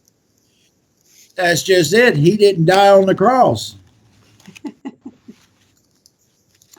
He didn't die on the cross. Okay, so who did the Templars bring over exactly? All the names that you know of. And how many Templars were all involved? The names. There was about 50 Templars involved. You know what? Let me look. Right, yeah, God, I was already there in the first place. Here we go. The Gnostic teachers. Yakatar Zarin Zaire. This is the only thing you're going to find about it. If you see it, can you see that? Yes. This is the sacred, this was the monk in a little village, which is known today as Saint Ramez. These are the people that came, and it's believed around 35 AD. Joseph of Arimathea, Mary Magdalene, James, Judas, Simeon, Matthew, Bartholomew, Andrew, and Thomas. And an estimate 50 Templars followed them. Now, who stayed in Jerusalem when all this turmoil was getting ready to take place? Well, John, Marcus, which is never mentioned, could be where Mark comes from, Matthias, Simeon, which is commonly known as Peter, and Saul, who led also a group of Templars that stayed there, and also Philippi. And eventually James, Simeon, Matthias, and Thomas would go back, and along with James, I think I said James, would go back around 70 AD back to Judea. And they would eventually, except for Thomas, Thomas fled, and there's rumors that he ended up in India looking for Gautama. But these are the dates that is in the diaries or the memoirs of Zaire, the monk who welcomed the Holy Family. He knew they were coming. Sabrina or Sarai was born around 35 AD, about the time they arrived. Then around 38 AD, the second child was born, and her name was Joanna. Then in 40 AD, Veronese was born. There's the third child, all three women. And then in 42 AD, a male child would be born, and he would be called Bruce. And this is documented. Yeah. But a lot of people are trying to say that the daughter, the firstborn, was already born when they crossed. A lot of people are trying to go with that. And I think, isn't that where the black menorah comes from? Or no, I don't know, but I can say this. Let me find it right here. And so it wasn't just Mary Magdalene that made it over to France, but Jesus himself and James. Jesus himself, because I'm looking for it right here. The book of Zaire, and I don't know how factual these sayings are. I just know that the record does show many things to be connected.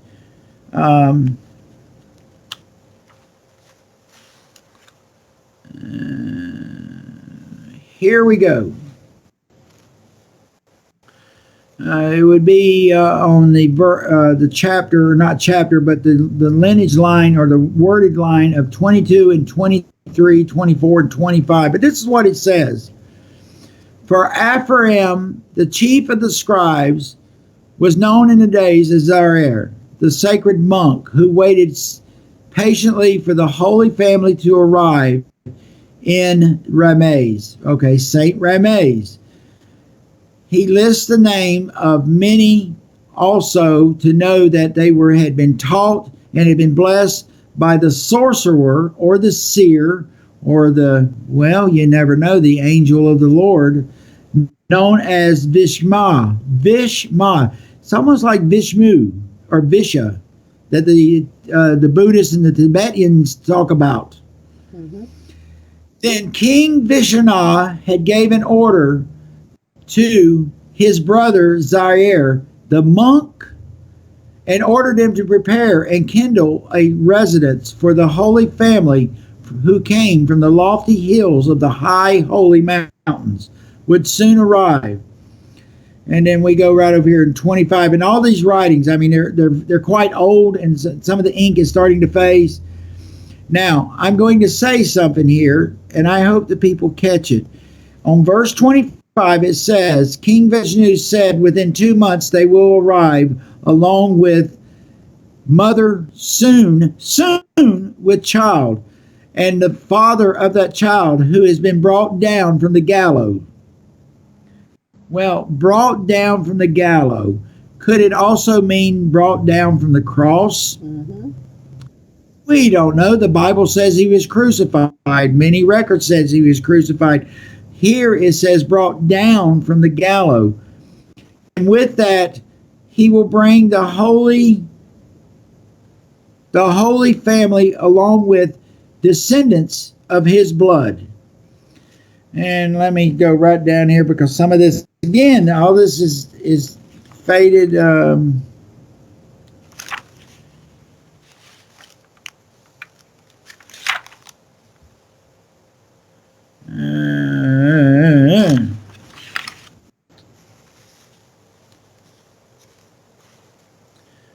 Within the finish, this is actually from the line 47.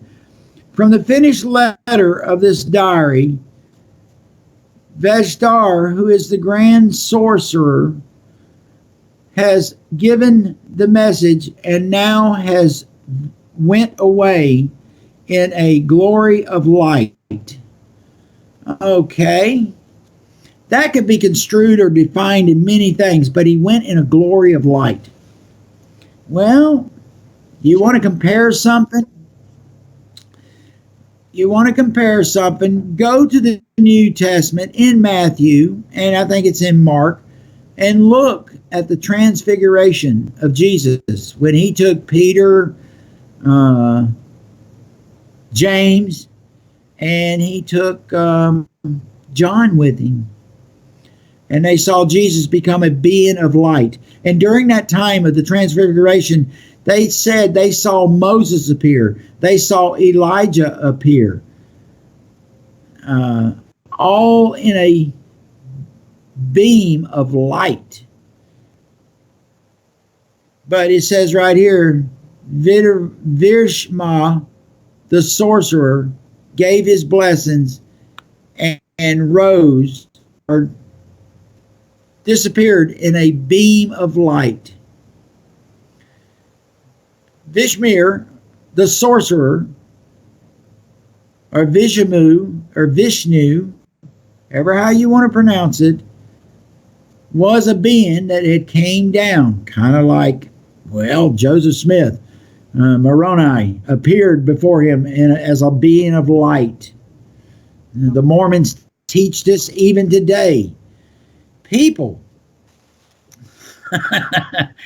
Again, you can't make this stuff up. It's documented. But how many want to spend a little time to look it up and read about it?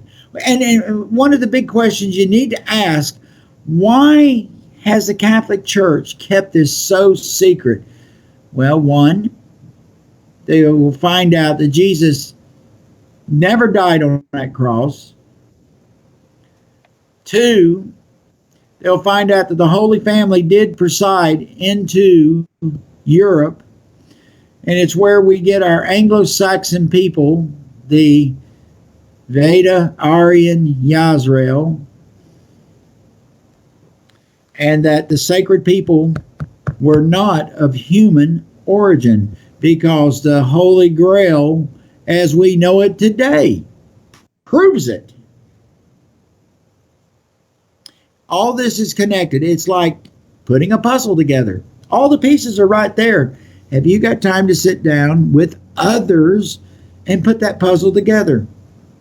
Guess what? I've been spending all my life putting this puzzle together. The puzzle's completed. I want to show you the puzzle. The puzzle's a beautiful story. It is not all men. It isn't all women. It means the people, the Aryan race, the Aryan race, the people of Yasrael, who are the descendants of the Holy Grail, the bloodline of not just one great king, but many great kings, and the mothers that are pronounced like Anna, uh, Isis, Nergsog. I mean, the list is on. You never know who we are. I look at people sometimes and I say, wow, I wonder what tribe she's from. I wonder what family line she's from or he's from. Wow, that person's got a nasty attitude. I bet he's not from the holy bloodline. Yeah. Again, we're so easy to judge.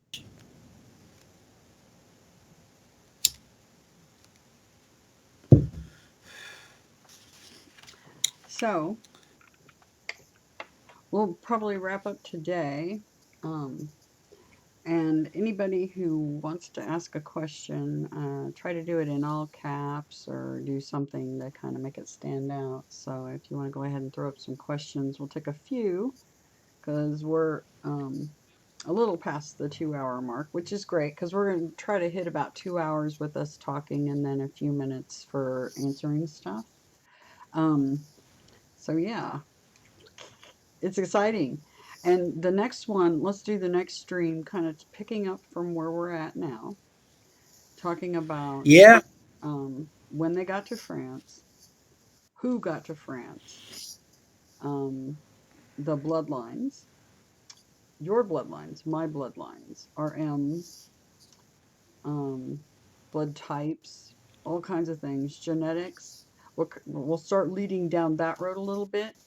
I do want to do a little backtracking and talk about the crucifixion itself and the fact that, as you said, he made it to France.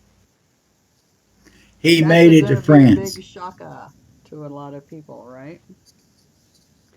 So, Well, a few, it would be a shock because they've never studied it. I know what religion teaches. I mean, I've got books over here on just about every denomination there ever was.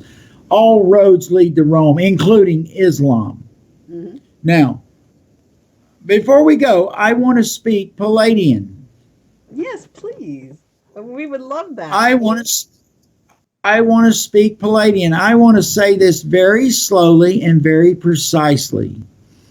And we will pick up on our next live stream of what I'm getting ready to say because it's very, very sacred. It says a lot for religion, by the way. Karmia Maka A Aryakala Mashia Arsara Mare. Whoa, powerful words right there, people. And guess what? It was written in the book or the diary of Zaire. For there a mystery shall be revealed on the next live stream. A mystery that probably answers my original question: how did Dan Brown know this to write the Da Vinci Code, and yet they put it as a work of fiction, and the Catholic Church denounced it as heresy? Hmm. Well, the Right? words are very well documented also in other ancient texts. Oh, and Miss Patricia, thank you for reminding me. It is actually Friday. TGIF to everyone. Everyone. And Yes, TGIF. yes. And I missed a day this week because I've been pulling my hair out, taking care of my son and his needs, and trying to get him settled so I can get back to my mission. And my mission is multi pronged, but yeah. So I'm back to my mission. So here we are. Yay. And it is Friday. Thank you, Miss Patricia. I appreciate that. Let's see. First question. And before Go we ahead. get to I'm probably looking at questions, the answer right here. one I'm thing, probably looking at the answer. yeah, one thing a lot of your followers may not know that I had a vision where I was speaking another language. And Uh-huh. I remember specifically what I said. I was frantic felt like I had just lost something really important to me. And the words Mm-hmm. that I spoke was Omasami Gata.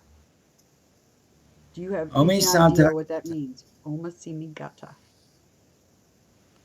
Yeah, I do know what that means. Do tell. Omasati. I'm on the edge of my seat. Omasati.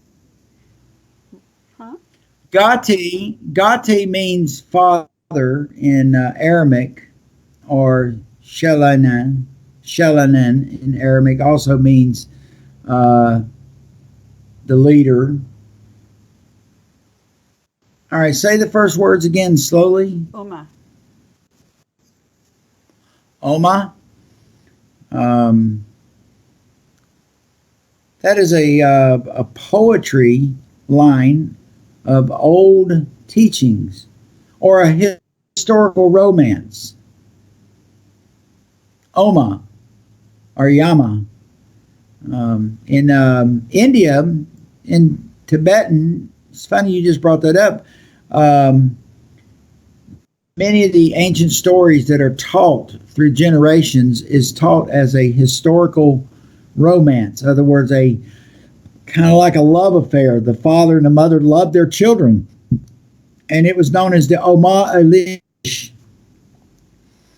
the historical love, or the historical love for the children of Yazrael. Oh my How God. come Yazrael mentioned in Tibetan and Buddhist teachings, and yet nobody's ever put Yazrael together as Israel, the people? So, Oma is a love. Is a love affair or a historical romance story. In Okay. other words, it's like the teachings that we're sharing here with And people. Simi? It's The word Simi. Oma Simi Gata. Kini Kini Gatsa. Oma Simi Gata.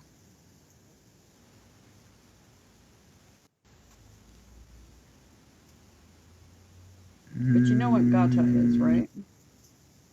yeah. And Gata means father?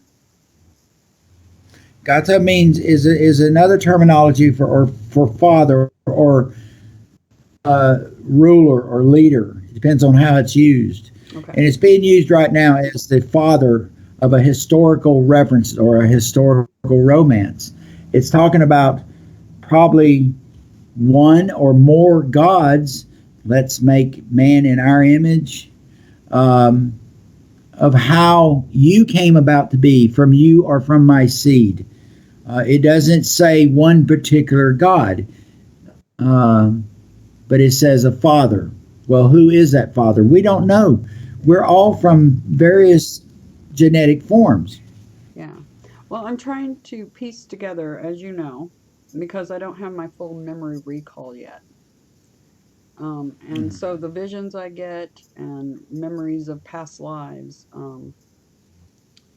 that was one of the things that I was saying. I was down on my hands and knees. I was very upset, and I was saying it over and over again, and I felt like I just lost something. Okay, just FYI. Based on what Uh, you and I have talked about, we've assessed who I am, and based on the codes, what Inanna, based on my hands with the pentacles and the M's, based on who I am as an Anunnaki is Inanna, Ishtar, Isis, whatever, right? mm-hmm. Okay. Also, another incarnation as Mary Magdalene. And other incarnations. I actually do remember one past life, which would have been the one before this incarnation. That one I have Wait. memories of siblings and a life. I was actually murdered, strangled. Mhm. I'll talk about that in a different stream. But anyway, Well, one thing, just because a lot of your one, people one don't thing, follow me or haven't, they're not aware of who I am. So Well, now they are. she's a pleasant and lovely lady, people, but love her as I do. Uh, you don't want to cross her. One thing I want to express, and I expressed it. I just briefly mentioned it.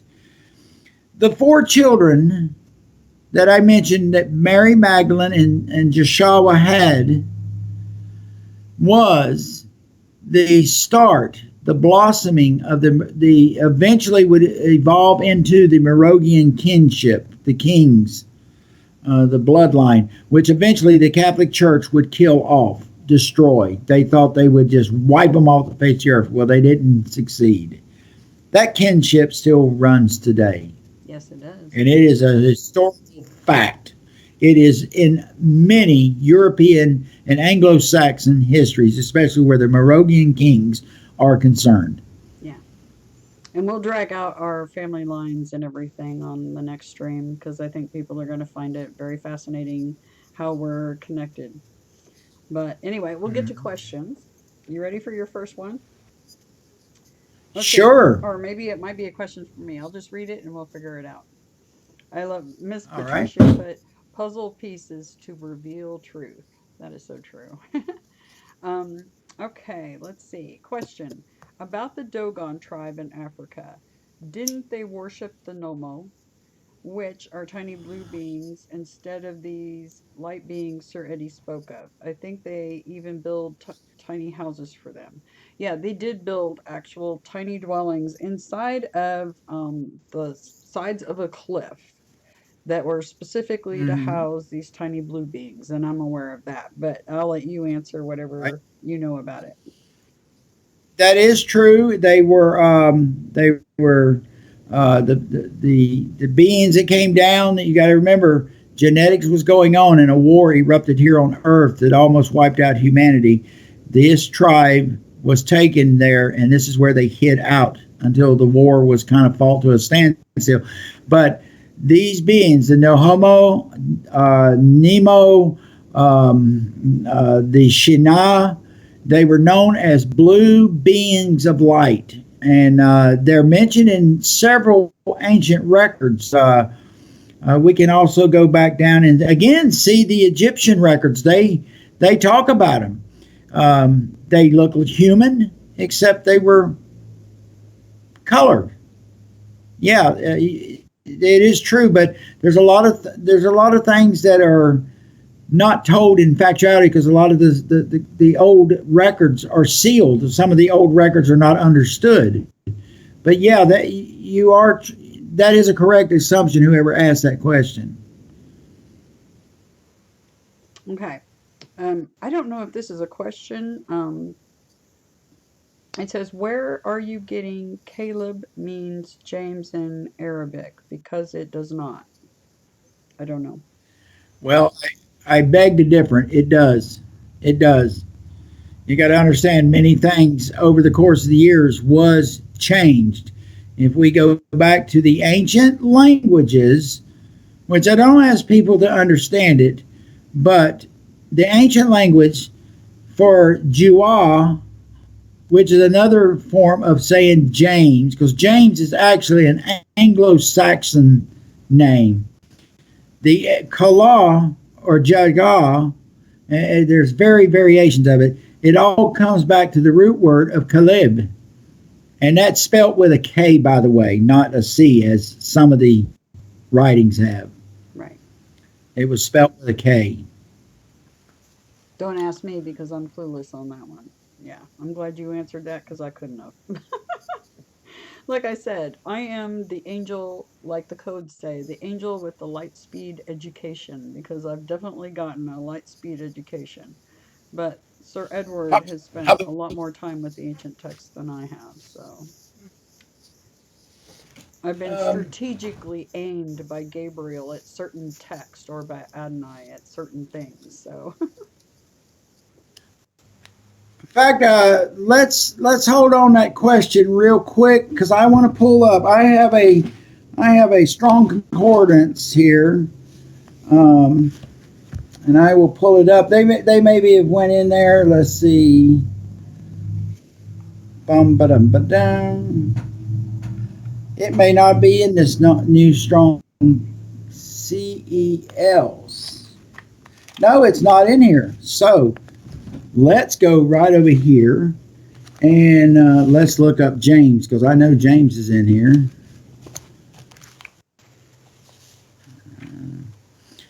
Yeah, a lot of this stuff, it is a little mind-boggling. It's a little even for us. Confusion. It's a little confusion sometimes. But I want to go to, as a matter of fact, it's all in Greek. There we go, 2385. Let's look up 2385 in Greek.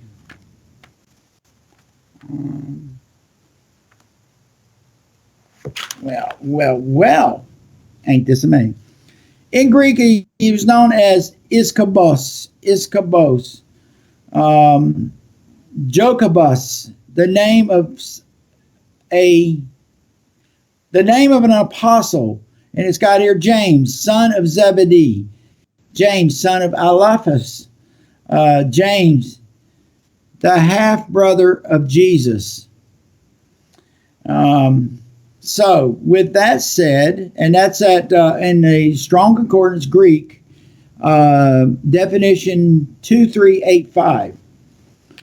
Okay. I'm going to leave it right there. Let's go the son of Zebedee. There's my Strong Concordance. It's a Vines edition. You can buy it at Barnes & Noble if they got it. If they don't, you can order it. But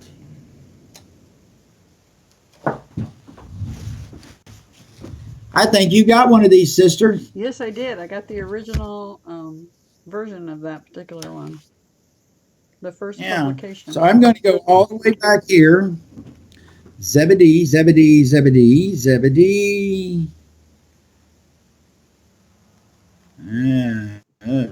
Here we go. Don't worry, Miss Debbie. I saw that question. I do plan on answering that, but we're letting him finish answering the thing on James Caleb. They're not going to like this one. Oh, well, maybe they will. Zebedee is also known in Aramaic as Zerubbabel. And it says, the leader of the second temple who had returned from the Babylonian exile. He was also known as a scholarly brother of Jeshua and the scholar teacher of Shalmaneser, which is another name for Daniel, Belshazzar. The Bible calls him.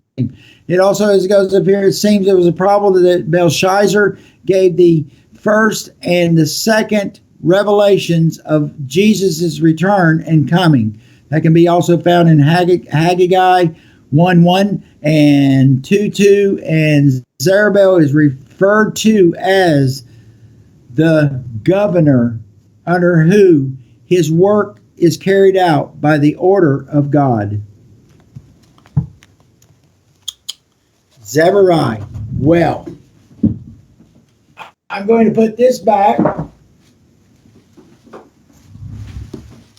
This is going to shock them. My favorite book, or one of my favorites, yeah.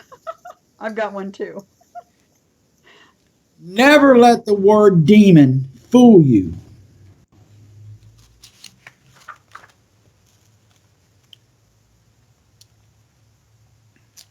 Well, if we go right down here, Zebriel, it's the very first word in the last of this book. A demon, according to the title of Duke, Zebriel is also the infernal light being from the east. And according to the Ars Sazria, Zebriel also compelled in the names of many times of incarnate as the master of assumed visible form to be seen as he walked with the teachers and the scribes in the early days. With great aid, he is greatly is proceeded as the manifestation of the truth and the one of righteousness. And that's all they have. Is that James? No. I keep on, I'll have my library out here. And we'll go to the final book. You see, you have to understand, and yeah, it's a little. I'm going to go right over here, and I will show it to you firsthand. I apologize, I'm taking long on this, but never, if somebody is asking, always go to the full extent to show them and let them make the decision. Let me get over to CE. And it may be in the Ks. I think this is CE, though. All right, one more page. One more page. Oh, here we go.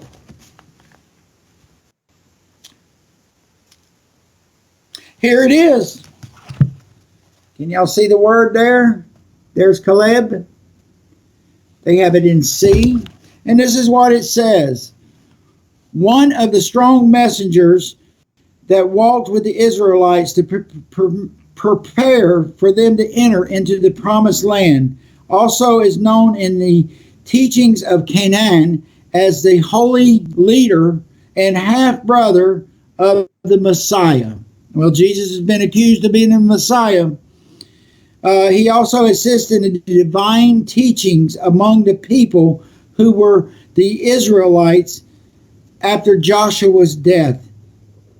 His age and inheritance was granted and given by God. Hey, people, I didn't write it. I just like to read it. Yeah. And good luck, everybody, with your endeavors for seeking the truth, because to me, that's one of the most important things you can possibly do. That and looking inside yourself and truly discovering who and what you really are. Super Yeah. important. Okay, Okay. we've spent enough time on Caleb. Okay. So, Miss Debbie asks, question, who is King of Kings and Lord of Lords as spoken in the Bible? Who is the King of Kings and the Lord of Lords spoken in the Bible? Mm-hmm. Okay, that's a good question. You're not getting in my lap, you little Turk. My dog's down here wanting to jump up. Come on, get up He's here. so cute. Now Let him be behave. on TV. Let him be on the He's a stream. monster. Oh, Anyway, the King of Kings, the Lord of Lords, could be many people. You got to understand there was many gods in ancient days, and the gods, yeah, they were looked upon as kings, as lords. Like I said, James was looked upon as a governor, a teacher. It doesn't specifically name one person, but Jesus was known by the people at the time as Rabboni, a rabbi. Rabbi, correct. And even today, rabbis are instructed, encouraged, and expected to be married and have children. That's one of the stipulations of being a great teacher, a rabbi. I like to say what Peter and Philippi asked Joshua, Master or Lord, why do you kiss her on the lips? And why do you love her more than you love us? That's in the Bible, by the way. Yeah. I think it's in Matthew. Might be in Mark. So it could be anybody. A teacher. Yeah. A leader. It could be. It depends on how it's used. That's a great question, by the way. Yeah. It was an excellent question. Miss Patricia asked a question. I'm not sure who it was for. It says, "Who are you?" Question mark. Was that directed to Miss to me or Sir Edward, or you just want to clarify? Otherwise, I think we got questions done. And yes, Miss Sassy, Sir Edward and myself both agree that religious doctrine being taught is false and incorrect and very twisted. And very perverted, too. I'll wait and see if Miss Patricia can answer that question real quick. But anyway, so we'll wrap up for today. We have so much more stuff to share with everybody as far as the information we both have in our discussions, because we talk about all kinds of things, right? There's no topic that is not broached. And yes, no topic, right? I want to share something with people. When we talk about the Marais, the queens, the kings, some of them queens are walking right now among you, and you don't even know it. And they are highly protected. I know a few of them. And these queens, their message is protect the children. Well, it doesn't mean some little toddler or some kid that's 8, 9, 10 years old or some teenager. No. The people that watch this and listen to this to understand that in the Bible they even said that the little children flocked to Jesus. Well, that is a true statement. We're all children. No, Jesus is not God incarnate. Jesus never proclaimed himself as God. He always said, I am the Son of God. I have said the same thing. You ought to say the same thing too, because we're all the descendants of the great creators. Another mystery that has been hidden by religion. We are all children. And when we realize this, like any loving father and mother, they want to protect their children. They want their children to be all that they can be. Boy, that sounds like an army commercial, doesn't it? Well, it's true. Be all that you can be. Listen to your inner soul. What is your heart speaking? If it's confusion, but you feel good about it, then look more to find where that confusion can be more clarified. And that's what we're trying to do, to clarify it. I will not show you anything or say anything that I cannot back it up. You got to remember, I've been doing this for over 40 years. I dedicated my life to this. And yeah, it's a little shocking. But once the initial shock gets over with, then you might feel a little sadness because I've lost all of this over the years. Well, you might have lost it. I like to say it's been purposely misplaced. Now that you have been given it back, my question to you is, what shall you do now that you're seeing the truth? And some will never accept the truth. They will follow that spiritual yellow brick road, which will eventually end in total destruction. Yeah, right off the edge of There the is cliff. time. Yeah, off the edge of the cliff. It reminds me of the cartoons where you see the sheep. Yeah, Because they're there is a mocking metaphor. you. They use TV and things like that with the sheep commercials and stuff. They're mocking you. There is a metaphor within the Bible where Jesus vanished the pigs, the swine, off the cliff, and they fell into the ocean and drowned. That is a metaphor, but it's a true metaphor. The parable, he just chased a bunch of wild pigs off a cliff. The pigs are everywhere, and yeah, I like pulled pork. Unfortunately, some of that pulled pork is not going to make it. But know your argument, know your testimony, know what you're saying. And yes, I urge people that are really wanting to know, Study some of these ancient words, because a lot of the things are being revealed today, just like, well, the Da Vinci Code. And my ultimate question has always been is, how did Dan Brown know this? And why did the Catholic Church come out of the woodwork with swords drawn, guns ablazing, and teeth gnarling?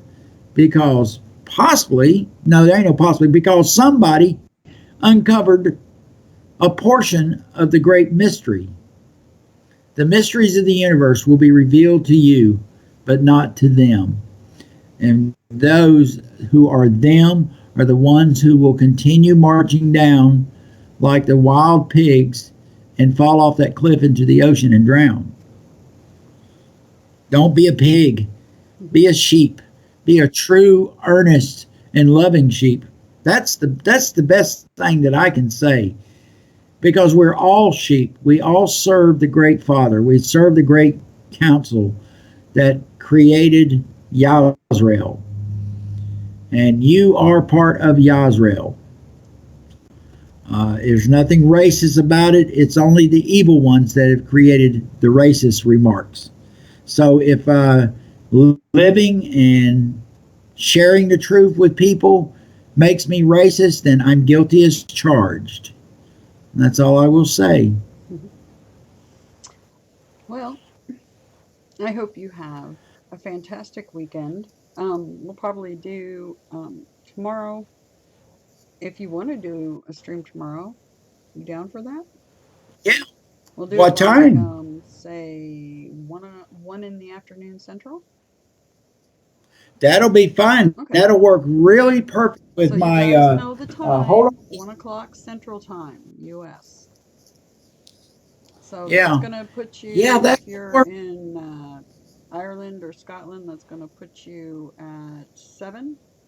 It's going to put you at 8 for France, Belgium, etc. Okay?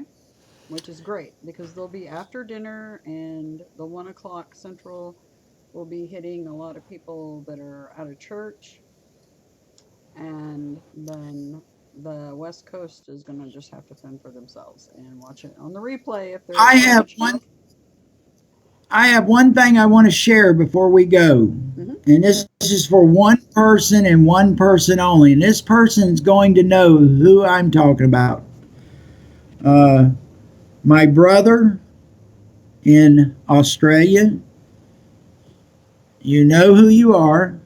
You asked to be a warrior and stand beside me when all these times erupt.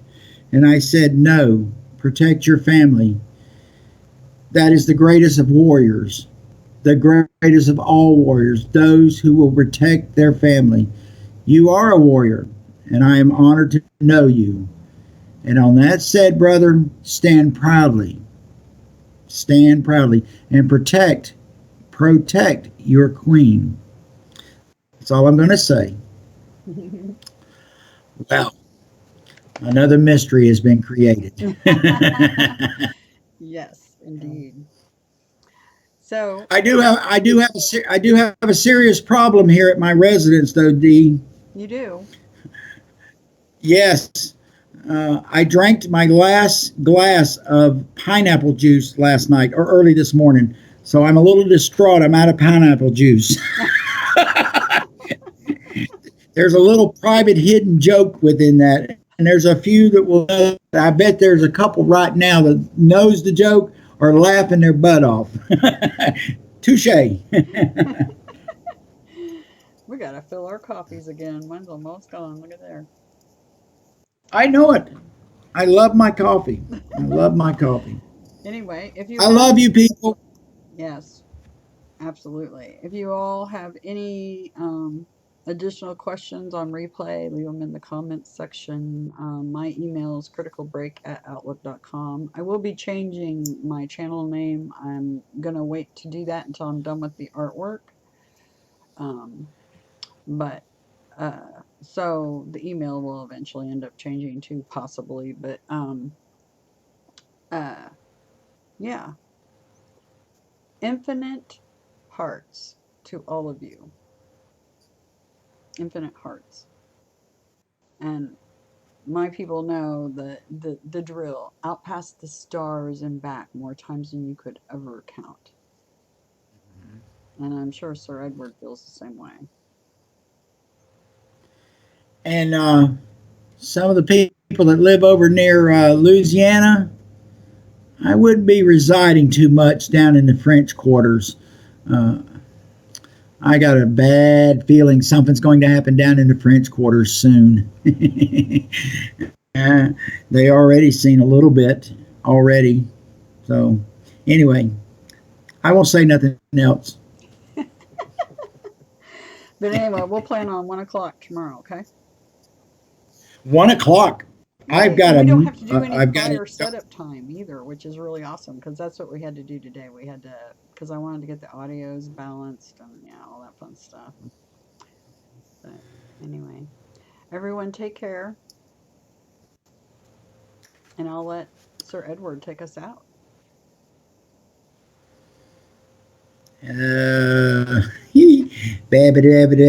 That's all, folks. Yeah, love you people. And if you have some questions, if you want to share them tomorrow, oh, let's rock and roll. This only gets better, people. It may sound a little destructive, a little negative, but out of the darkness comes the light. And with that said, be proud of who you are. Bye for now, everyone. Bye-bye. See you later.